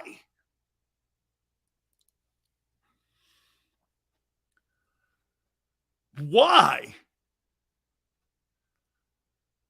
Why are they settling? This is why I'm saying this on this case. I think he plays. Let me show you something else here, guys. Okay? I'll do it after the timeout here. No, Xander, give me a little time here. Give me a little time here. Because I want to finish the thought on what I just said here to you. Let me show you how sneaky the league can be at times. Last year, the National Football League generated $11 billion in national revenue for the 2021 NFL season. Do you know that Jeffrey Lurie was paid $345 million with national revenue that was generated? You understand that that's got nothing to do with the television packages, okay? And the amount of money that the TV contracts pay. Why in the world did the salary cap go down for the players coming out of a pandemic? But the owners have increased their value of the team, local sales, and value. I guarantee you the fine folks in Philadelphia pretty much don't benefit at all except for going to games when you go and watch an Eagle game. Concessions are all lorries, parking, tax exemption breaks. So you gave him a stadium. You built him a stadium. He gets all the rewards from that stadium for concerts and everything else. He generates $500 million a year off the backs of Eagle fans. And you want to know why every day I talk about whether or not A.J. Brown or this guy here or Jalen's the guy? It's quite a bit of money that community and communities around the NFL give to these NFL owners. And they basically hold teams hostage and their fan bases hostage and make them build billionaires' houses so that they can live in and benefit from, and you get nothing but showing up and paying $100 for parking. You want to know why I talk the way I do? It's high-class wrestling and how they take advantage and double dip their fans. PSLs to stand in line to maybe buy a season ticket. So I got to pay $6,000 to hopefully stand in line to get a shot at buying season tickets? That's double dipping. That's double dipping. You got to give me $5,000, $6,000 just to stand in line. Oh, yeah, and then, by the way, you got to buy 4 shitty preseason games to go along with the regular season package. Oh, it's full price, too, by the way. Okay. What do you think they added the extra game for?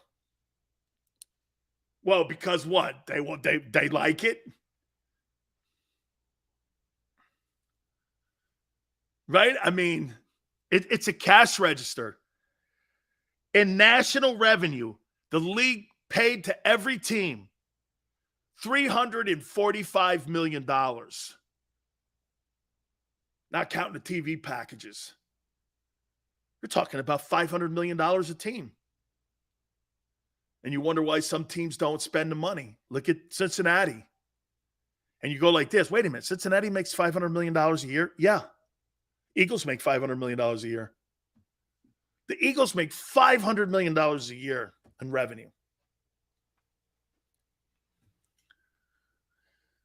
Welcome to the NFL. That's why your tickets are $375. Carl, that's why I stay home watching games. Tailgating's the best thing on the planet. You know, I mean, it is. And that's why that red zone is so important to the league. That's why it's going to be generating $3 billion a year with Apple. Because they know more people are going to be on that Apple app than at the stadiums. They don't care if you're at stadiums anymore. They care you're on the red zone channel. Davey Boy goes, don't matter to me. They know that, Davey Boy. It's not what I'm saying. Dan, why is the Washington Stadium such a shithole? Kevin, because they thought that they were going to move that thing out where it is right now and move it away from RFK, the heart and soul of Washington Redskins fans. Now where they have FedEx Field, that's not Redskin country. That's not Commander country. So when you have that thing out in the burbs like that, you really thought that fans were going to get in their car and that now with the gas issues, you think fans are going to get in their cars this coming fall and go to stadiums and travel like to Santa Clara to go watch 49er games. You're out of your mind when you're paying $8 a gallon. You're paying $8 a gallon to drive to an NFL game that's 45, 50 miles away. So I got to pay $150 in gas, $100 to park, $400 a ticket for a family of four. The food, you're talking $2,500 for one Sunday? That's why the NFL's like this. Hey, I'd rather have, if you're going to be home, you could be on the Apple app. Bring your own beer. That'd be great. That'd be great. All right, let me take a time out. Hey, my friends at Morgan & Morgan, my friends. Look, I tell you this all the time. I've known John Morgan for over 30 years, and I can promise you this. If you're hurt or injured on the job, there is no better law firm for you and your family on getting fair compensation than Morgan & Morgan. For the people, it's not a slogan, and I say this to you. They have been doing this for over 30 years, protecting people's rights. The fee is free, which means this. They don't get paid unless you get your fair compensation. 800 attorneys and offices in Philly, New York, and in Florida. Call them. The consultation's free. The call's free. 800-512-1600. That's 800-512-1600. Open 24/7, 7 days a week. And when you call Morgan & Morgan, do me a favor. Tell them Big Sil sent you. When choosing a lawyer for your injury case, you may ask, does the size of the law firm matter? Well, of course it does. Insurance company, they're huge with unlimited resources. And whether your case is big or small, they're built to bully you out of the money you're owed. But here's the good news. We're big too, the biggest actually. And we're built to fight to make them pay for all that was taken from you. Size is our strength. There's only one Morgan & Morgan, forthepeople.com. Go for the polls and the pools. Go for the oohs and the ahs. Go for the bubbles and the bubbly. Go for the story and the stories. Go for the win. Go to Ocean Casino Resort. Book your trip at theoceanac.com. Action News at 11 with Rick Williams. It's the team you trust to bring it all together. The stories that impact your community, a sports roundup for the locals, and the AccuWeather forecast you depend on. Action News at 11 with Rick Williams.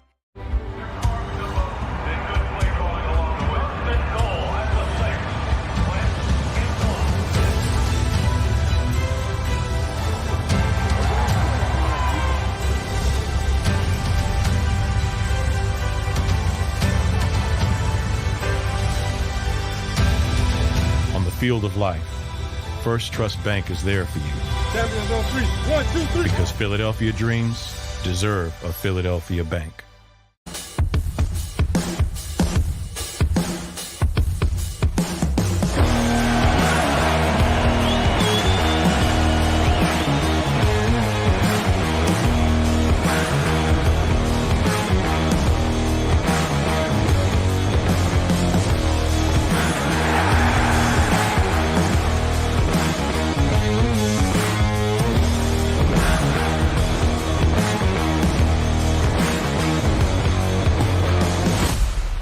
Did you know I was the mommy slam dunk champion?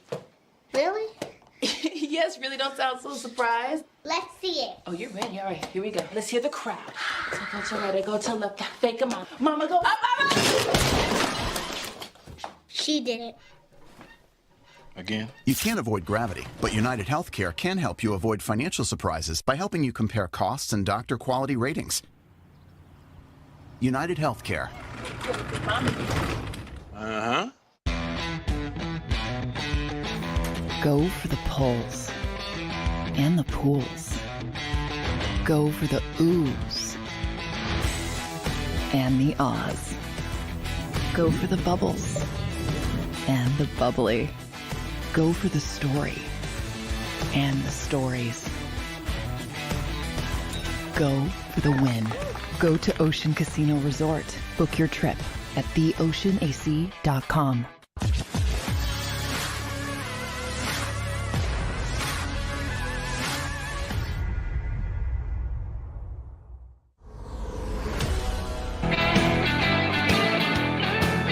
Welcome back. National Football Show. It's your boy Big Sills. Please hit the like button. Thank you guys so much for coming aboard on this Football Friday. By the way, I don't know if you guys know what today was on the NFL calendar.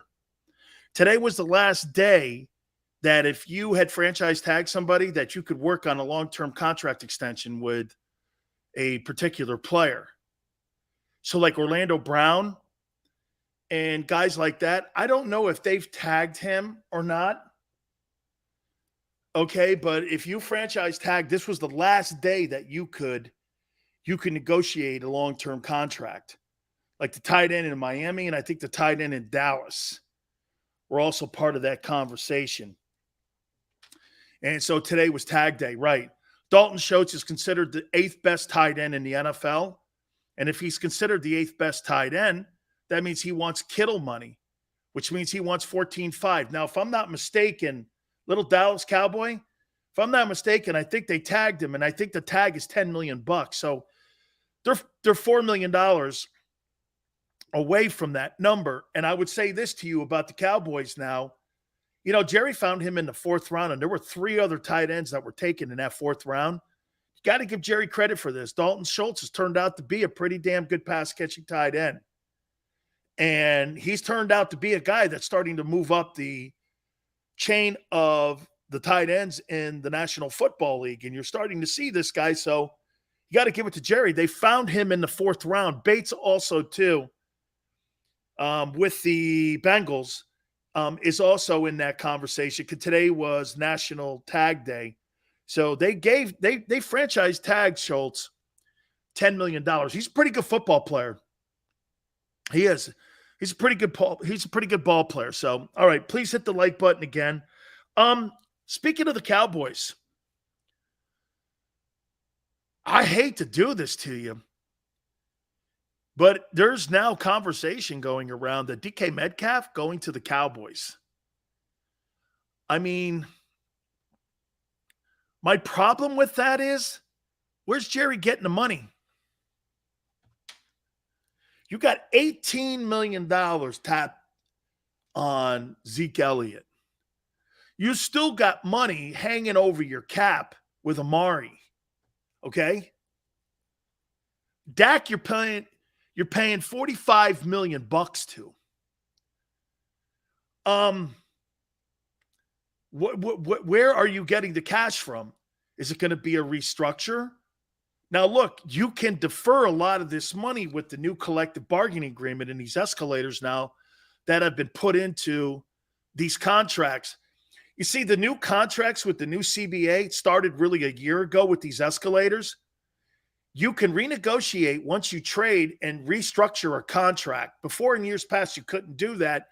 And cap implements were going on the previous team. Todd Gurley, Clay Matthews Jr., those were some of the things that hampered the Los Angeles Rams for the last 4 years, were those big contracts they gave Clay Matthews Jr. and Todd Gurley. Now, with the new CBA, they've been able to defer a lot of that money out. And still, but Meta, if you send Zeke to the Seahawks, okay, and by the way, let me just show you something else on the Garoppolo thing, okay? You send Zeke to the Seahawks, you still have money on the cap. And why would Seattle want to take on some of that money? Would they take him because some of the money, again, would be on the cap. I don't see why that they would take Zeke, because it'd be a pretty big cap hit still for the Cowboys if they moved him to Seattle. And they would have to pay a boatload of the money. Okay? And to me, here, get this. So now there's a rumor that DK Metcalf and Seattle and potentially the Cowboys are going to try to make a deal. Okay, well, why in the world would they be, according to some of these reports, talking to Jimmy Garoppolo if you're going to trade DK Metcalf? You're doing a complete overhaul. So that Garoppolo story, you know, it's funny. Like I said, this week, people got on my shit because of the Garoppolo story. This story is even more preposterous. DK Metcalf is being mentioned in a trade with the Cowboys. But you think that you would have Seattle and Pete Carroll try to make a trade for a quarterback for Jimmy Garoppolo once you get rid of DK Metcalf? How that doesn't make sense. Okay? How doesn't that? Yeah, Seattle has enough RBs that aren't good. That one kid that they got in the latter rounds, but the kid they got from San Diego State, Penny, has not panned out. I think he had a 100-yard game a year ago, Rashad Penny. He had a pretty good game, but I have not seen enough since he came out of college, you know. They're two big backs, Donnell Pumphrey and Rashad Penny, in 2 consecutive years. Penny was a failure, in my opinion, in Seattle, and Pumphrey was a complete failure with the Eagles. Yeah, Rashad Penny, he was just not good. Okay, so I saw somebody post something on my Twitter page just now, and I thought it was interesting. So you guys are really holding me to this, aren't you? I don't think that Jalen Hurts throws for 4,000 yards in his entire NFL career. True or false? I like that game, true or false. We're going to have to come up with that. True or false? True or false? Hurts throws for 4,000 yards. True? False? I say false. True or false?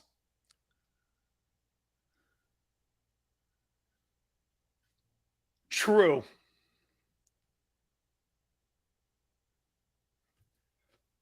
He never throws for 4,000 yards. Good, true. Noodle arm. Noodle arm Hurts, 38.75. That's the most. He'll do it this year. That's a true. Big. Oh my God. Seals, you have them going. Yes. Yes. They're going to go to the NFC Championship game with a less than franchise quarterback. Yes.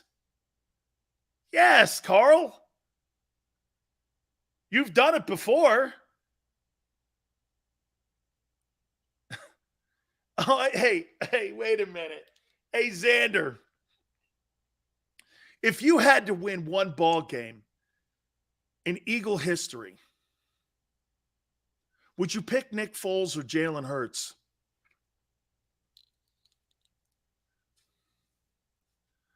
And Nick Foles is not really a starter. Hey, and Foles is not really a starter. He's not a starter.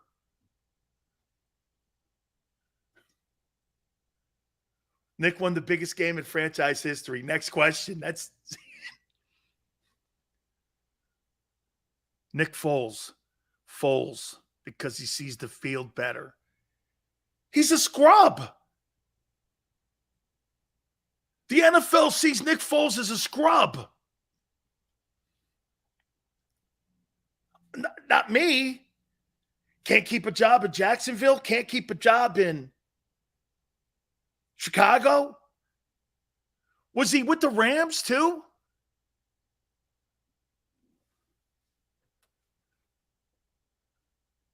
Foles is a great Eagle. Foles is the greatest relief pitcher in NFL history. Hurts is not a starter either. If you have to win one Super Bowl, would you take Foles or Marino? Davy boy with one. Davy boy. Man, he's awful good in them games. Foles is awful good in them games, man. And plus, he's got a 500 or above 500 record versus Brady. I don't know, man. I can't believe I just waffled on a Marino question. I can't believe it with that dude who's a scrub. Carl goes Super Bowl MVP, dude. Yeah, can't keep a job in the league either, dude.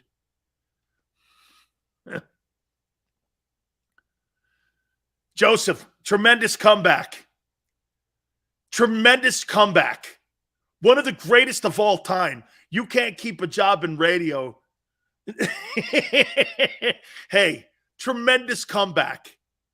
Touche. Touche to you. See? When somebody does something funny, I give credit. My wife would actually laugh her ass off at that.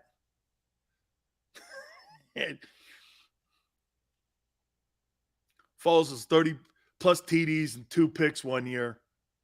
Anyone recall? Yeah, 1 year. What up? Foles is 27-4 his first year with us. Foles is a scrub, but when the stakes are high, whew. Hey, Joseph, you got me.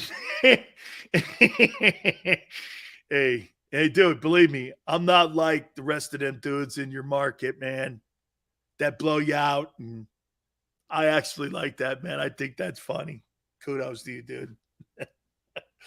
Not that I like it. And you get one. Sills, why not? If Hurts doesn't work out, move him. And those 2 first-round draft choices are pieces for Herbert or Burrow. That's a thought. So for the next 2 years, wait a minute. The next 2 years, Justin Herbert's contracts and Joe Burrow's contracts are coming up. Could you eat Jalen for 2 years, this year and next year, and then go all in on Joe Burrow? You know Cincinnati's not keeping him. No way. I don't care how much money they make. The Brown family's not paying him $50 million a year. No way. They wouldn't pay Carson Palmer. And the Spanos family, they may have to sell the team because there's bickering inside the family. And they're not a very rich ownership group. You know, the Spanos family is the only football team in the league that don't either share the building they're in or have their own building. They're the only one. Jets and the Giants share the revenue at MetLife. The Chargers don't. They're the only team in the league without their own building or their own deal for parking and concessions. That all goes to Stan Kroenke. That shows you how much money they don't have. Chip sucked. Foles has more game balls in than 99% of the quarterbacks that have ever played in the NFL.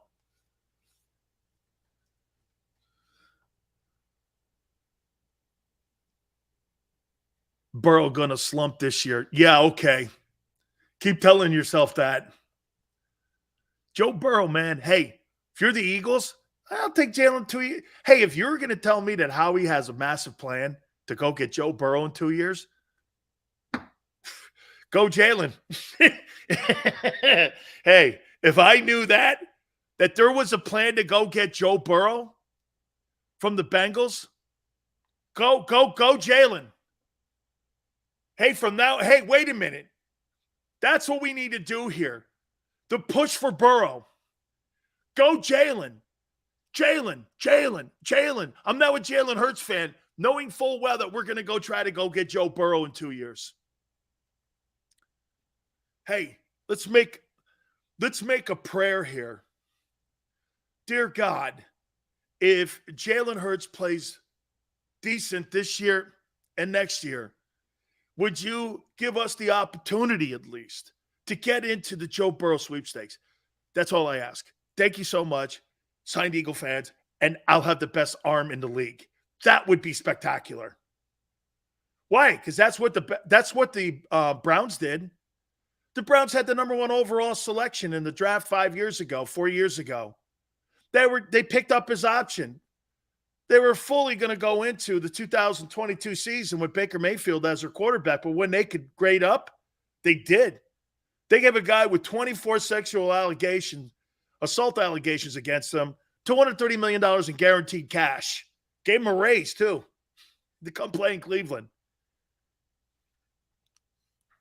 I'll wait for Burrow. I got us winning 8 games. Now let's tank. I don't want it. No tanking. Burrow won't want to come. Jalen's got to make AJ and Devontae Smith look good so that all the rest of the veteran quarterbacks will want to play here. Yeah, no way, man. Are you crazy? I don't want him tanking because Burrow will go like this. I'd rather go to Miami with Tyreek Hill. Joe Burrow in Miami? Woo, man. Joe Burrow in Miami with Tyreek Hill and Jalen Waddle and that tight end they got down there. That dude threw over 50 touchdowns down there. I heard rumors were trading for Vinny Boombatz. Well, you got something against Italians, maniac? Huh? You got something against Paisans? You know, if you're like I think, you live in Jersey, what do you got against Italians? You know, Hoboken's right around the corner.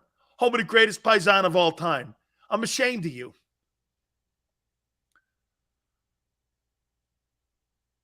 I said tank 3 years for Arch Manning. Dude, hey, wait a minute. D-Train, you tanked for the Sixers. Aren't you tired of tanking? I mean, look what tanking got the Sixers. Ben Simmons and shipping Jimmy Butler out of town. Why in the world would you want to tank like that? Right? All right, hour 3. We're going to hopefully catch up with Kyle Whittingham, the head football coach of the Utah Utes. That'll be in hour number 3 at 5:30 Eastern time. We'll reset. Hey, we got to talk about, noodle arm Hurts because Tiki Barber, man, said he heard it from executives. Noodle arm Hurts. Big news in New York, man. Keep it pinned right here on the National Football Show.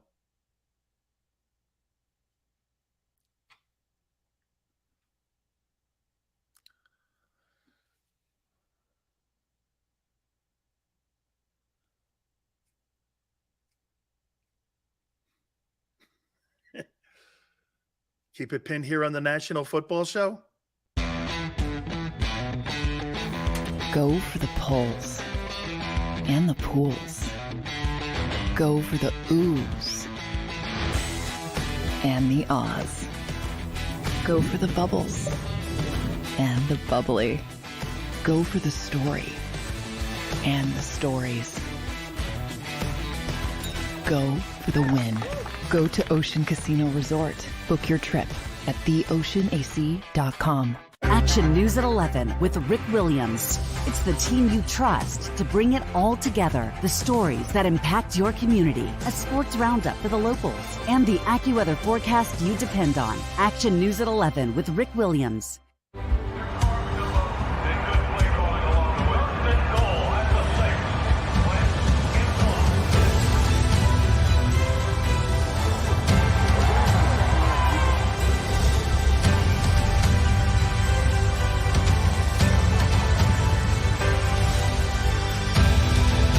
Field of life, First Trust Bank is there for you.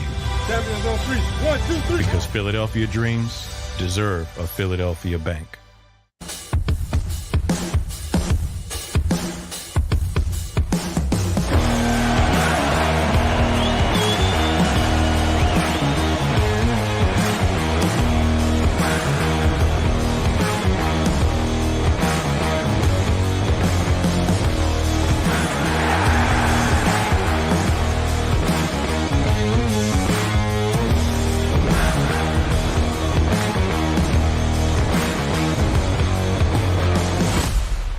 Did you know I was the mommy slam dunk champion?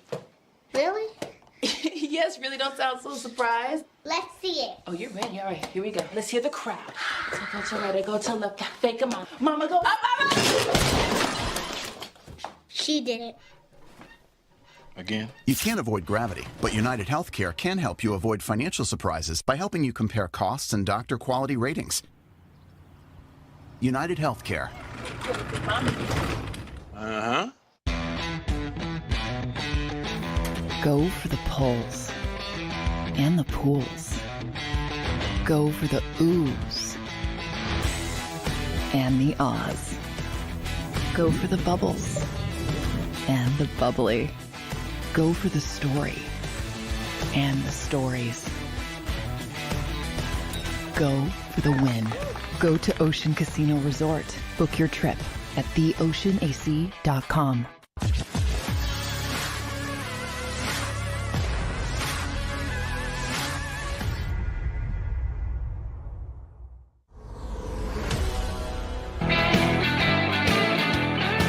Hour 3, National Football Show. Appreciate everybody coming aboard. So what's with the fist pump?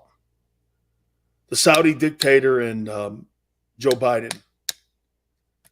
Why can't people just admit you need to have the Saudis on your side?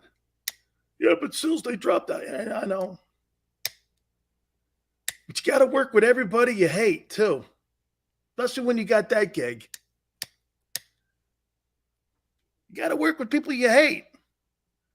That's why that gig's not the best gig, because I couldn't pretend. I'm not shaking anybody's hand. Okay, because I think all politicians are crooked. So I can't shake people's hands that I know are all crooked. All of them. So that's not my deal. I couldn't be a politician because I'm not a very good liar. I just can't do it. Okay? So what, you fist pumped them? So what, the live golfers are taking money? Are we under some guise that people over in the Middle East and other countries are all good citizens and don't do horrible things? Man, bro, I'm not holding anything against anybody. Okay? Not me, unless it affects me. You want to play that role? That's you. That's your life. That's your job, not my job. I would never want that job. Not me, because I can't lie to American people and go, yeah, you know, the guy's a scumbag, but I got to do business with him. Why don't you just say that? That's all you got to say. More Americans would be okay with this. Look, the guy's a scumbag. I hate him. I got to do business with him. Just like everybody else. They're our third trading partner in our country. Saudi Arabia is our third biggest trading partner. Got to trade with them. Got to deal with them. We've dealt with Russia all these years. Just saying, man. All the world's a stage, I guess. Still, you're a hell of a talker. Okay. Let's see here. So who's the person you hate at work? I'm not saying that. Who's banned in Boston? Carl. So they posted something on my Twitter page. Okay? Are you ready? Okay?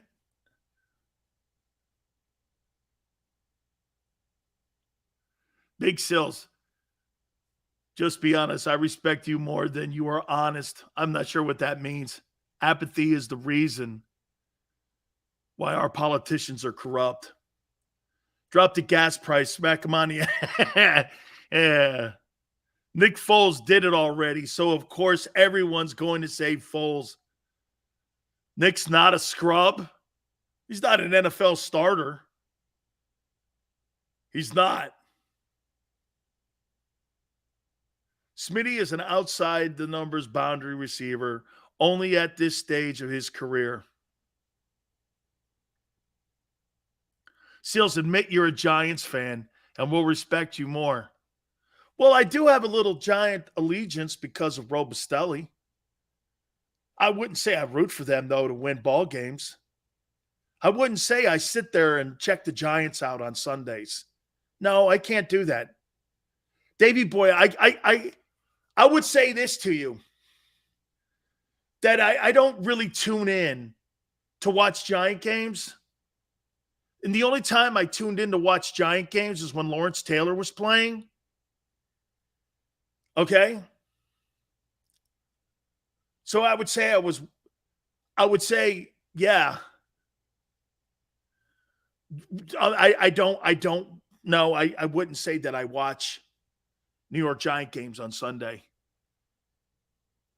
Morality is a luxury of the privilege. When everyone goes to shit with moral questions, they become harder to answer. Let's move on here. So I posted this, or I guess we did, at JAKIB Media. I said that Jalen Hurts is the least talented passing quarterback in the Howie Roseman era. Am I right? For a starter, a guy that you consider, because some of you consider him a franchise guy already. Noodle arm Hurts, according to Tiki Barber. Joe Judge is one of the worst head coach hires in recent years. He's terrible. Dave Gettleman destroyed the Giants. Dave Gettleman was the worst hire. Davey Boy goes, I don't know, man. We've had some pretty bad quarterbacks. Sills watches teams that score points because teams that score points win ball games and Super Bowls. Today's NFL, if you can't put points up, you can't win. Or I should say this, you can't win that game. If you don't score 38 points or more, you ain't winning the Super Bowl, dog.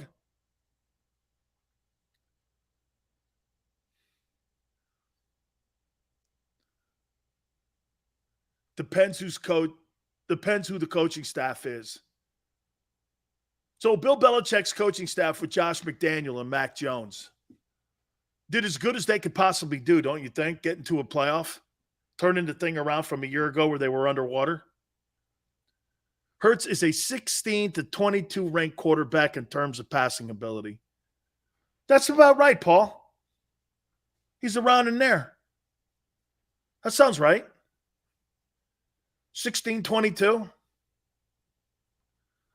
That sounds right. Preseason Tebow in Eagles uniform. Seals, my cousin who lives in the boonies of North Jersey found a Bengal cat track back to Kyrie Irving in the backyard. Oh, man, that's terrible. That's terrible. Jalen Hurts is the least talented passing quarterback in the Howie Roseman era.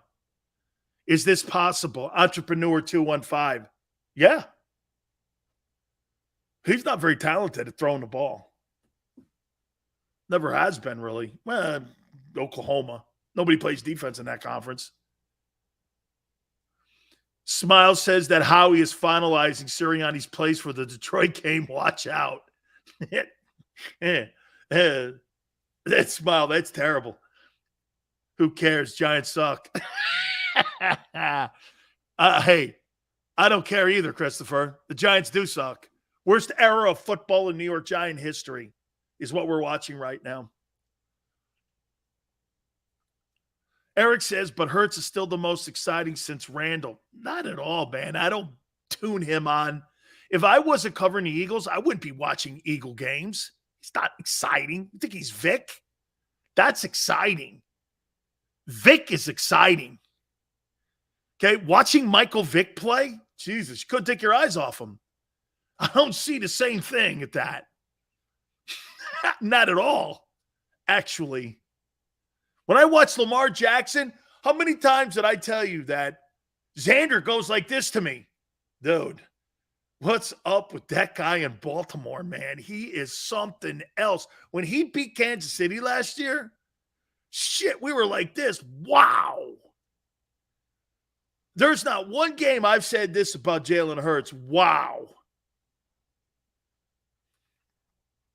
Maybe the K-State game. Sorry, Barrett. Sills wants to cover the Niners deep down. No, because I don't really like the fact that they took the team away from my friend Ed DeBartolo. And I've always had an ass with that. And I think the York family, they're solid folks, but I'm a DeBartolo guy. So that would not be true. The 49ers? No. Raiders, because I worked for the Raiders. I watched the Raiders, and I worked for the Raiders. I was a sideline and pre- and post-game host for the Oakland Raiders when they moved back in 98 to the Bay Area, and I really enjoyed working with Al Davis. That was a lot of fun. It was a lot of fun. 20 games, Sills. Okay, well, I haven't seen one exciting game in those 20 games yet. How many games? Hey, that's a good point. How many games, I wonder, has Joe Burrow played? How many games has Joe Burrow played? What do you think? How many NFL games has Joe Burrow played? Oh, he's played 26. How many games has Jalen Hurts played?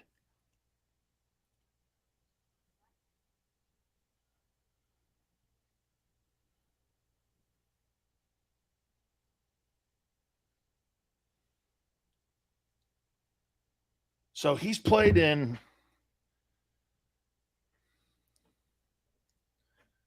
30 games. He's played in 4 more games than Joe Burrow. He's played in 4 more games than Joe Burrow. Am I get that right? Let's see. 12, 17. Yeah. 30 games. Jalen's record is 12, 17, and 1. And Joe Burrow's played in 26 ball games. So he's played in 4 less games. I don't need to say any more about Joe Burrow. I already know what I'm looking at here. Okay, when I look at Joe Burrow in those 26 games, I got it. I got it, Let's see how many games Justin Herbert's played in. How many games has Justin Herbert played in?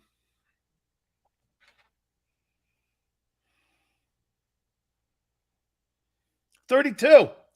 He's played in 2 more games. Hey, this is a good game. So Hurts has played in 30. Burrow's played in 26.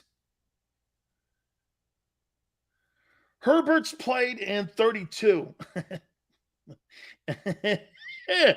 Oh, my God. Hold on here. Let's see. Hold on. So wait a minute. Jalen's played in 30 NFL games. Burrow's played in 26. Herbert's played in 32. Let's see how many games. How many games has Kyler Murray played in? Kyler Murray's.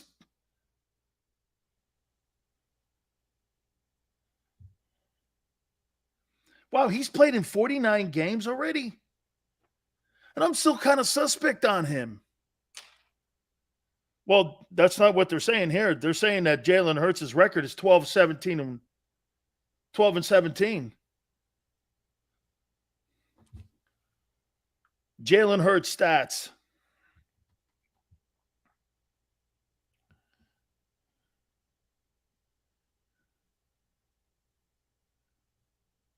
Quarterback record according to the reference. I'm going to go by the reference. It's actually 19 games. 20 games with the playoff. 20 games with the playoff. Okay. I'm gonna go by the reference because the reference is more accurate. Google is not very accurate in anything they do. Joe Burrow stats.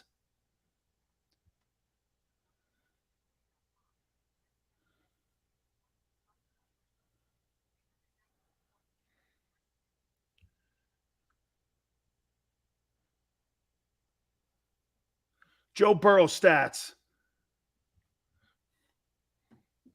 Set records. What records? Joe Burrow's played in 26 games. 26 games. Yeah. I don't need to see any more of Joe Burrow, do you? Who cares about that 4,000 passing? And he won't ever do that in 1 year. GT, my God almighty. I love you guys, man. Such optimist. Such optimist. Then why is Tiki Barber hearing people calling him Noodle Arm? They're calling Jalen, executives in the NFL are calling Jalen Hurts Noodle Arm. There's a report out there he didn't have a very good practice. I don't care about that. Wake up, facts. Okay, here are the facts. I've never seen him really beat a team that was worth the shit. And every game he's been in that was worth something or against a good team, they were killed. Because he couldn't throw them out of trouble. By the way, do you want to know what Lamar Jackson's issue is? Don't get a lead on Baltimore if you're the Ravens, because you can't come out of that. Comeback capabilities in Baltimore, Lamar still has to prove to me. That's one thing Lamar has to still prove to me, that if you get behind, you could be Mahomes and throw yourself out of trouble. If you're down 28, you know Mahomes is still in ball games. And getting better from where? How do you know he's better? So, hey, Eric thinks that Jalen Hurts is a great player, but Justin Herbert is overrated. Who would you rather have quarterbacking your football team right now, Justin Herbert or Jalen Hurts? Really? And the guy runs a 4.7. He's at the practice watching. Brown's going to slap Tiki. Lamar Jackson can't pass from the pocket consistently to win games. Paul, he was won 80% of his ball games, though. He won 80% of his ball games, Lamar Jackson. Okay? I mean, that's an awful lot of games to win. And you telling me that he can't win ball games. Herbert is a little overrated, only from the standpoint that he was drafted into a great offense. Hey, Davey boy, how do you know it's not that Brandon Staley stiff? Brandon Staley is his coach? Why don't you get someone like Sean McVay's ass in there, an offensive-minded guy instead of a defensive-minded coach? Get somebody in there that's a play-calling guy. Sean Payton in that offense, what do you think Sean Payton would do with the Charger offense and that Charger football team? What do you think he would do with Justin Herbert? Same shit he did with Drew Brees? If Sean Payton, by the way, that's one of the jobs that we're looking at, Dolphins, Cowboys, or Chargers. If I'm Sean Payton in 2023, dude, I'm looking at coaching the Chargers. Because if the Chargers, they skip over themselves and they fall over themselves this year, There's no way on the planet he's going to keep that gig, because you can't waste the years that you wasted with Dan Fouts and also with Phillip Rivers for another guy. Do you know how many opportunities you get to have quarterbacks like Dan Fouts and Phillip Rivers? And you even had Drew Brees in the building. You know how many chances? You know how many Super Bowl wins they have with him? None. And you know what? Get this. They didn't even go to a Super Bowl with one of those guys. Who was the guy that brought them to the Super Bowl? Stan something. Who was that guy that brought them to the Super Bowl and they got crushed by the Niners? What was that guy's name? He wasn't even one of those elite guys they had. It shows you something else about you don't have to have an elite quarterback get to the Super Bowl. Stan something. What was that guy's? Stan Hump? No, what was his name? That was the quarterback of the Chargers that took the Chargers to the Super Bowl. Stan Humphries? Was it Stan Humphries? Stan Humphries took the Chargers, and Dan Fouts and Phillip Rivers and Drew Brees, they did not. And Justin Herbert is now in there. Some stiff guy brought him in and put him in the Super Bowl. Herbert screwed up. He didn't even make – yeah, you're in the AFC. Well, Eric, if the Eagles were in the AFC last year, you're not with a 500 record last year. Let's be candid here. AFC's got some dynamite football teams. I mean, just look at the AFC West alone. All four of those teams have a shot at making the Super Bowl this year, not just win their division. Every team in the West can win the division. Okay? Raiders beat them last year. What's not true, GT? Davey Boy, I have been telling hey Xander, Davey Boy can't hear very well. He must be in his 80s. Bro, you don't hear me very well. That's all I've been telling you. You're going to make it to the NFC Championship game without an elite quarterback. You didn't have one when you won it. You were proven. It's got nothing to do with your team. Jalen just can't screw it up. Lamar Jackson is 41-17 in his regular season for a 70% win percentage, but is 1-3 in playoff record. So I stand by my earlier statement. Okay. How many years has he been a starter? 3? How many years has he been a starter in the National Football League? How many years? Lamar Jackson stats.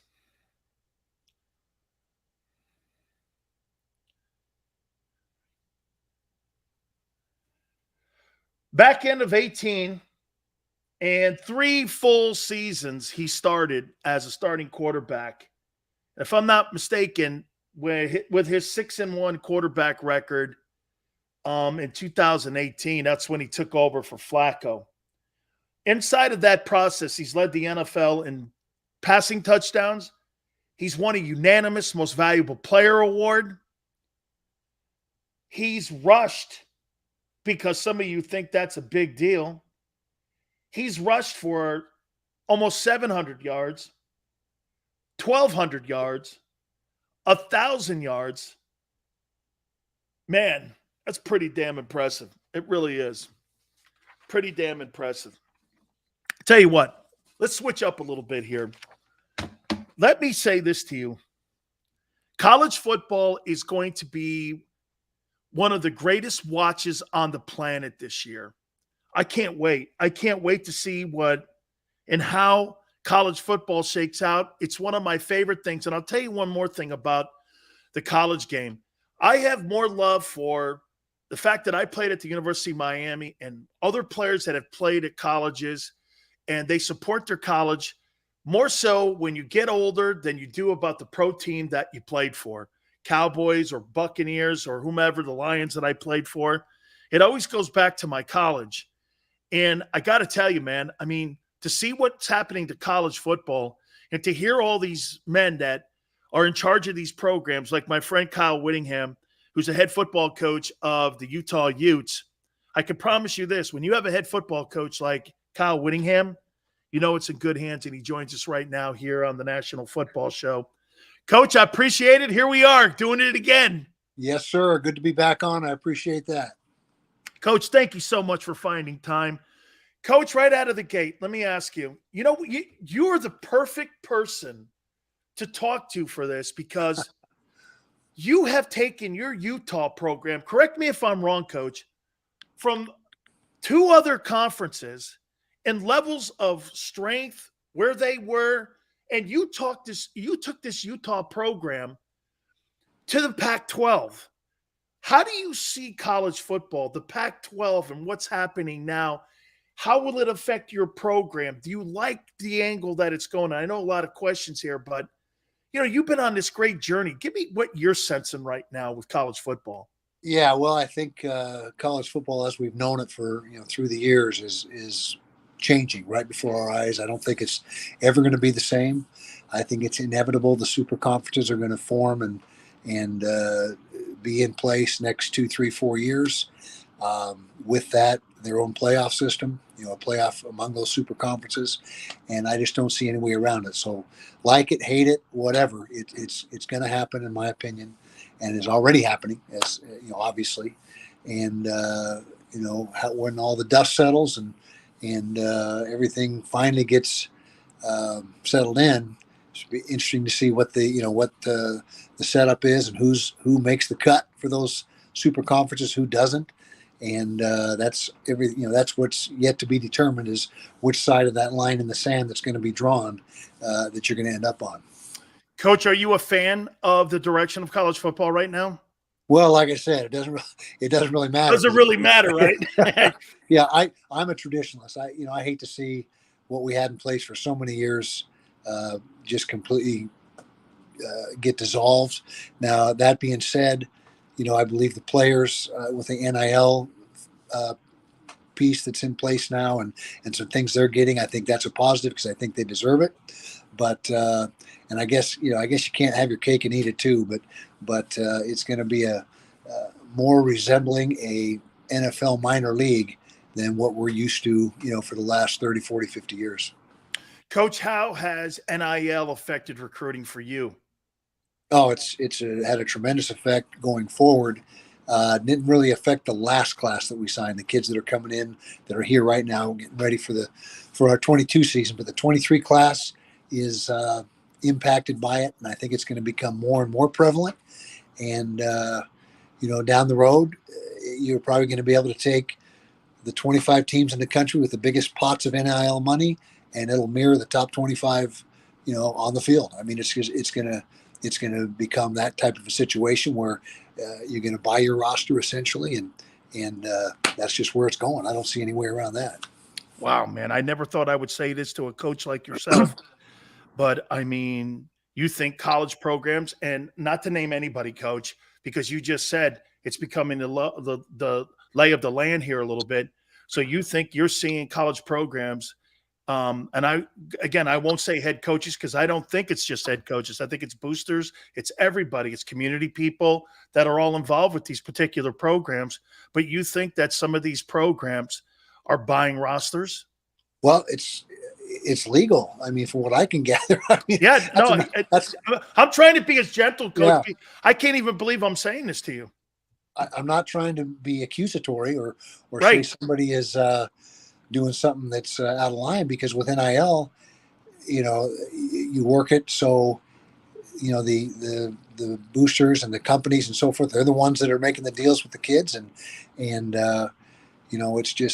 it's so much gray area right now, and hopefully we can get some parameters on it and some guidelines. But for right now, again, it's just pretty much the wild, wild west. I mean, that's what it equates to. Coach, what do you think the next couple of years here with the Pac-12? And were you shocked when you heard the news that Southern Cal and UCLA were leaving for another conference? Or had that been talked about behind the scenes a little bit, that they were disgruntled? Because to me, I mean, you could have sewed my jaw to the floor when I heard that they were leaving the Pac-12. Yeah, I had no inclination that was going to happen. But in today's, the landscape of college football today, and with things that are going on, it really shouldn't surprise you. but certainly didn't see it coming. And I just think that, there's going to be more movement. There has to be. I mean, as these super conferences get aligned and get, get themselves, with the teams that they're going after, I think that there's a lot more that's going to take place in the way of change. And, but, as a coach, really, there's only three things I'm concerned with: our team, this season, and recruiting. And that's it. And so, for the administrators, the commissioners, those are the guys that are dealing with these other, bigger issues. We're just trying to coach our football team, get them ready for this season. I got to tell you, Coach, coming out of a pandemic and this, I mean, I don't know how. And then the nil. So you've had in the last 2.5 years, the pandemic, Coach, the nil ruling, conference realignment. I mean, back in the day, we were independent. We signed up people back at Miami. We just went out and kicked their ass and played and didn't have to worry about it. Man, I mean, keeping people focused. And plus, you have social media. I mean, how much of it do you spend off the field coaching your players than you do on the field coaching your players today? Yeah, you gotta continually be working both ends of it and recruiting your own guys. Making sure the guys in your program are content's probably not the right word, but they're going to be with you. And I think one thing that did happen that was a big positive is the NC2A eliminated the initial scholarship limit, which really, with that in place, if you took a big hit in the portal, you couldn't recoup that. And now with the initials done away with, that at least allows you to get your rooms, whatever room gets depleted, built back up and have enough bodies to function. I had Herm Edwards on a couple weeks ago, and I talked to him about the portal, and he was a victim of it. A lot of people, went into it. They left it. Are you a fan of it, Coach? Because I look at it today like it's almost college football free agency, where, like you said, you've got to constantly be recruiting and not just guys out in, California or Utah or Washington, but you got to now recruit your own kids in your own building. I mean, are you a fan of the portal too? So keeping an eye on other programs that may lose a kid? Yeah, well, I would say this, that, coaches are free to come and go as they please. And really, why shouldn't players be able to have that same luxury? I do like the concept that is, I think, going to be put in place where there's windows where the immediate eligibility is only going to be triggered if you go into the portal during this time frame. And I think that allows you to manage it somewhat and keep your roster covered and being able to keep all your bases covered. But just to say a player can leave at any time and be immediately eligible, I don't think that's a good situation. But again, I believe that's going to be fixed here shortly. Coach, a couple last questions here for you. A really challenging year with all the things that I mentioned to you, the passing of a couple players that you had a year ago. I mean, you watch your football team too, having met your guys, having met you, shaking a palm with you, I could see how you guys all galvanize around one another. Just talk a little bit about last year and how important that was for you to see your football team come together, especially down the stretch run last year. Well, it was incredible. And the horrific events that we went through as a football team and the tragedy was, I can't even put it into words. As a coach, you don't have a blueprint or a guide to navigate that type of a situation.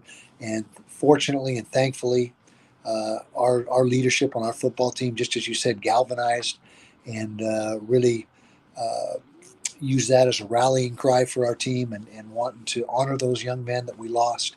And we started off, real rough. We were 1-2 out of the gate. We were struggling, and give all the credit to our senior leadership and the upperclassmen that kept that thing together, righted the ship, and just got momentum as that season went on. We continued to build momentum. Ended up, obviously with a chance to play in the Rose Bowl, and it was a really successful season for us in that regard. It was a phenomenal season for you. I thought I was. Again, Coach, I'd be lying if I didn't shed a tear with that story that I saw with those kids and you. And, man, it was just a place that you want to play. And I loved what you guys did down the line. Let's go into something positive here, though. 2022 team, how's it look for you this year? We got a chance, I think. If everything comes together, you got to stay healthy, of course. You got to have that chemistry and that team unity that seems to has to happen organically. It's hard to manufacture, but I think that we have. We just look at it position group by position group. We're really a solid team from top to bottom. So if we can work hard enough this summer, which all indications are we're doing that. We're about halfway through the summer program.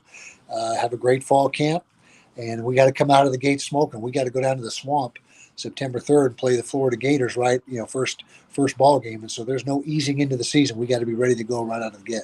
Well, I never recognize those guys as that. I say the guys on I-75, so I don't know anything about those guys. I know there's a big gator farm if you want to take your guys there. Other than that, I don't know anything else about the city there too. So, hey, some names, Coach. I'm on the ballot to vote for All-American and for all the awards in the country. A couple guys like you showed me a couple times ago or a couple years ago that you wanted to introduce me to that you thought maybe could be playmakers for you this year? Yeah, we got, offensively starts with our quarterback, Cam Rising. He's the alpha dog of the football team, leader of the leaders, you can say. And he is first team All Pac-12 last year, and he's coming back he's got 2 more years. If he has a great year, we'll see what happens. But if he has a great year, that's good for both of us. But it starts with him. Got a terrific running back, Tavion Thomas. Among a couple, a lot of running backs in that room, Jalen Glover, Mekhi Bernard, Chris Curry. We feel like we're really good there. I think we got as good a set of tight ends as there is in the country with Dalton Kincaid and Brant Keithy. Great offensive lineman in Braden Daniels. He's a terrific player, can play all 5 spots. Defensively, we got the defensive tackle, Junior Tafuna, who was the freshman defender of the year in the Pac-12 last year, coming back. Some new linebackers, Mo Diabate, ironically enough, a transfer from Florida. Clark Phillips, a tremendous corner on most people's All-American teams, preseason-wise. Safeties, Cole Bishop, outstanding player, was played as a true freshman for us last year. So we got some things going for us. But again, it's all got to come together, and got to get a few bounces along the way and then see what happens. Okay, well, Mario Cristobal wants me to give you a message. Okay, he said this to you. This right here, Coach, is it. No, if you could throw your version of the U up here too. Okay. Yeah. Okay. Hang on, let me put my phone down. Throw your views because I'm going to send it here to Mario. Here, that's the U there in Utah, and this is the University of Miami's U. There's always a big debate what the true U is. Hey, yeah. Coach, good luck to you this year. I love your program, and I root for you every single year. I can't wait to see how college football unfolds, and you're a true credit to college football. And thank you for doing this always for me. Thank you, Coach. Okay. Appreciate it, Dan. Thank you. Bye-bye. You got it. That is our friend Kyle Winningham, the head football coach of the Utah Utes. Hit the like button. Keep it right here on the National Football Show. Go for the polls and the pools. Go for the oohs and the ahs. Go for the bubbles and the bubbly. Go for the story and the stories. Go for the win. Go to Ocean Casino Resort. Book your trip at theoceanac.com. Action News at 11 with Rick Williams. It's the team you trust to bring it all together. The stories that impact your community, a sports roundup for the locals, and the AccuWeather forecast you depend on. Action News at 11 with Rick Williams.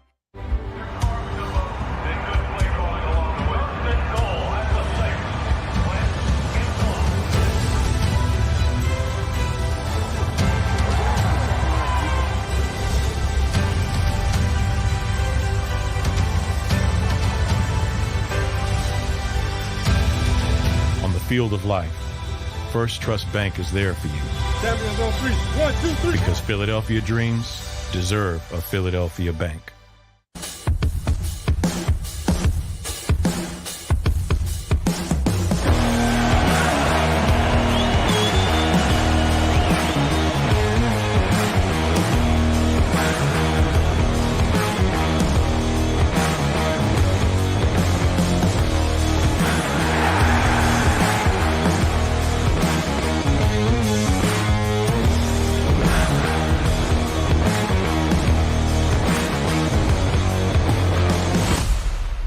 Did you know I was the mommy slam dunk champion?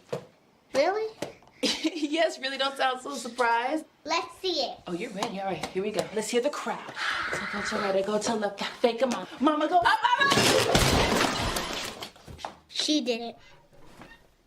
Again? You can't avoid gravity, but United Healthcare can help you avoid financial surprises by helping you compare costs and doctor quality ratings. United Healthcare. Uh-huh. Go for the polls and the pools. Go for the oohs and the ahs. Go for the bubbles and the bubbly.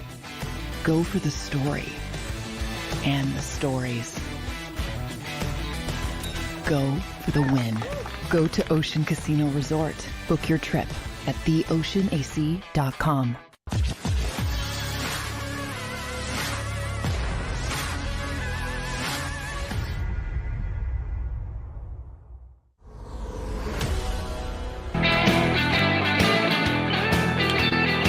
Welcome back. National Football Show. Boy, Big Sills here. Please hit the like button. Thank you guys so much for coming aboard. 11 days until training camp. My God almighty, the content is going to just triple. Starting next week, it is going to triple, okay? Guys, will you please stop doing something in the chat room? Bringing Lamar Jackson up and Jalen Hurts is sacrilegious. Stop it. Just stop. When I see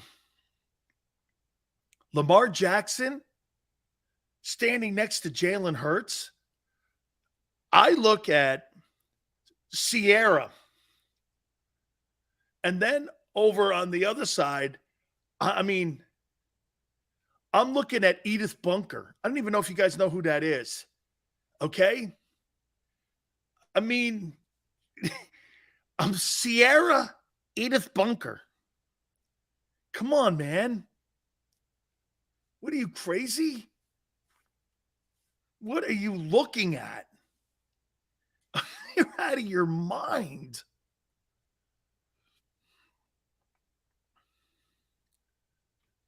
Whew. Lamar looking for a $250 million deal guaranteed. Ain't happening with Baltimore. I actually like that kid they got backing him up, man. Okay? Thank God for the weekend. Me too, dude. I love the weekend. Oh, my God. Smile. That is a great take. Meathead, don't disrespect Edith. What a great line. Okay? Norman Lear would even be very proud of that line. That's really great. That's great. Hurts is no Lamar. Let's be real. Come on, man. Really? Hurts is a great runner. He only played one starting season. I know. I know. So did Tebow. Yeah. Okay. Hey, Tim won a couple games too in Denver. And he actually won a playoff game. Something Jalen hasn't done. Tebow actually won a playoff game. Beat the Steelers, and Ben Roethlisberger's going to the Hall of Fame. Yeah. That's a good one. Will Jalen win a playoff game in Philly? Yeah. Stay tuned. Will Jalen win a playoff game in Philly? Yeah. How many playoff games did Matthew Stafford win in Detroit? One. Eric, hey, you're going to the NFC Championship game, Eric. This will be Jalen Hurts' third year. Man, dude, you don't need 3 years to know if you got a good player or not. You don't need 3 years. Don't let your eyeballs fail you. Man. Don't let your eyeballs fail you. That lucky ass win, Sills. Would you at least give Jalen a chance? Absolutely, Carl. He's got it. I'm going to battle with the kid. Absolutely, man. 3,400 passing yards, 18 touchdowns, 800 yards rushing. Yeah, man, that's about in there. That's about in there. Hey, over under Jalen throws for more than 20 touchdowns this year.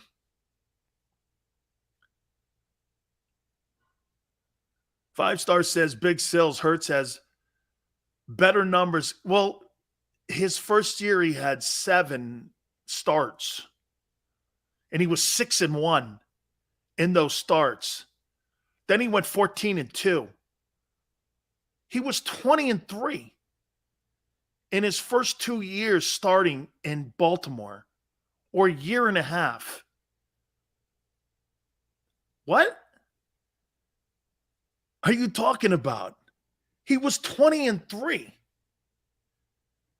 Let me double check that. He was 20-3 his first 2 years.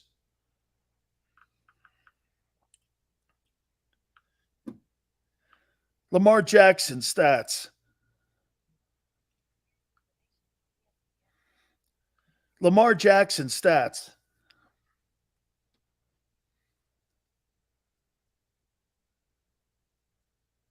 His first 2 years starting, he said that he had better stats Jalen did. Well, he was 19-3. He threw 42 touchdowns. 42 touchdowns and threw 9 picks. Jalen did better than that in his first 2 years? I don't think so, guy. I don't think so. Let me double check that because I want to make sure that I'm reading that right. Lamar threw for 42 touchdowns and had 9 interceptions. Threw for 4,328 yards. His second year, he was 66% in completion percentage. And he was 19-3. You might want to check that. You might want to check that. You might want to check that. This year's going to be epic. AFC's like an all-star gauntlet. Easy money, great take. Dude, hey, let me show you something here. Let me show you something here. Kansas City Chiefs schedule. Kansas City Chiefs schedule for 2022. Watch this schedule compared to the Eagles. Watch this.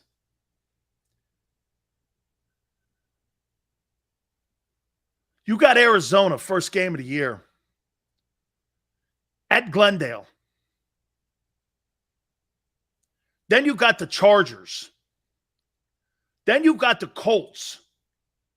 Then you got the Bucks.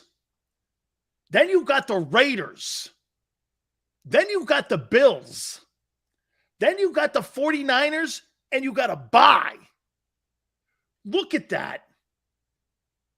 You play the Cardinals, a playoff team, the Chargers, who are predicted to be a team that play for the AFC Championship. You got the Colts, the Raiders, playoff team, the Bills, picked to win the Super Bowl, the 49ers. Then you come out of the bye with Tennessee. You get a break with Jacksonville. And here you go. Chargers, Rams, Bengals, Broncos. Get a break with the Texans. Get a break with Seattle. Broncos, Raiders. Dude, Kansas City, they got quite a journey ahead of them. Those first, what is it? 1, 2, 3, 4, 5, 6, 7 games. Shit, man. They could easily be 4-3 or 3-4. Cardinals at Glendale. home for the Chargers, at Indianapolis, at Tampa Bay, home with Buffalo, and you got the Niners at your place. If the Eagles had that schedule, they win 4 games. 4 or 5 games they'd win. You ain't beating any of those teams with that passing game. You couldn't be. Hey, you know what's even greater with that? Watch this. 2022 Kansas City Chiefs schedule.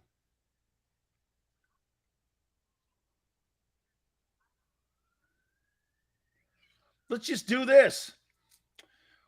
Will you be favored in Arizona? No. Would you be favored against the Chargers? No. Would you be favored against the Colts? Maybe. The Bucks? No. The Raiders? No. The Bills? No. The 49ers? No. You'd only be favored in one ball game. That'd be the Colt game. Maybe. It's not a hater, Carl. You're lucky you're in the NFC. Hey, Dallas, I don't know if Kansas City gets through. Hey, watch this. I don't know if Kansas City gets through that schedule with Patrick Mahomes. Dude, look at that. You could lose every one of those 7 games. They won't, but I mean, really. The Cardinal game is going to be a push game. The Charger game, the Colts game, the Bucks, Raiders, Bills, Niners. Then you get Tennessee coming out of the bye. Shit. Hey, not hating on how then you're going to have to call me a Kansas City hater. I don't know if Kansas City gets by that. Wow. Man, that's a rough one, Paul. I did not think. Holy cow, that's the Kansas City Chiefs schedule. Arizona at Chargers, Colts, Bucks, Raiders, Bills, Niners, Titans, Jags, Chargers, Rams, Bengals, Broncos, Texans, Seahawks, Broncos, and Raiders. Shit. You might win 10 ball games. You could be 10-7 with that schedule. And that's Kansas City in the AFC. That was my point. Kansas City's good. Kansas City ain't going 14-3 with that schedule. They may not even win their own division. Cards ain't no push. Ertz knows his team. Seth, I think that Cardinal team. My question on the Cardinals, Seth, will be pass rushing because Chandler Jones did have a pretty decent season last year. I think J.J. Watt's a dude. You know, I don't know what they're going to do, like in getting pressure on the quarterback, so that could be a problem still. You know? Hey, GT, that schedule is brutal for Kansas City. All AFC West teams will win 10 to 11 games as they try to beat up on each other. Shit, Paul. They still got to go out of division and play the Bengals. They got to play the Bengals, the Rams, and the Bucks. Kansas City. Jesus, criminy, man. Really? Let's not make it too hard. And the Cowboys have a softer schedule. And they won the division, then do the Eagles even. How'd that work? No one's going to sleep on you. You're not in a strong conference like the AFC teams are. The AFC has all the quarterbacks, all the great young players in it. That's a fact. The gauntlet of players that you're going through and quarterbacks that you're playing in the AFC in 2022, every weekend. Just take a look at the West. You got to play Carr. You got to play Wilson. You got to play Mahomes. And you got to play Herbert. You got to do it twice. Cardinals took a step back with crybaby and leader Kyler Murray. They're going to give him $210 million.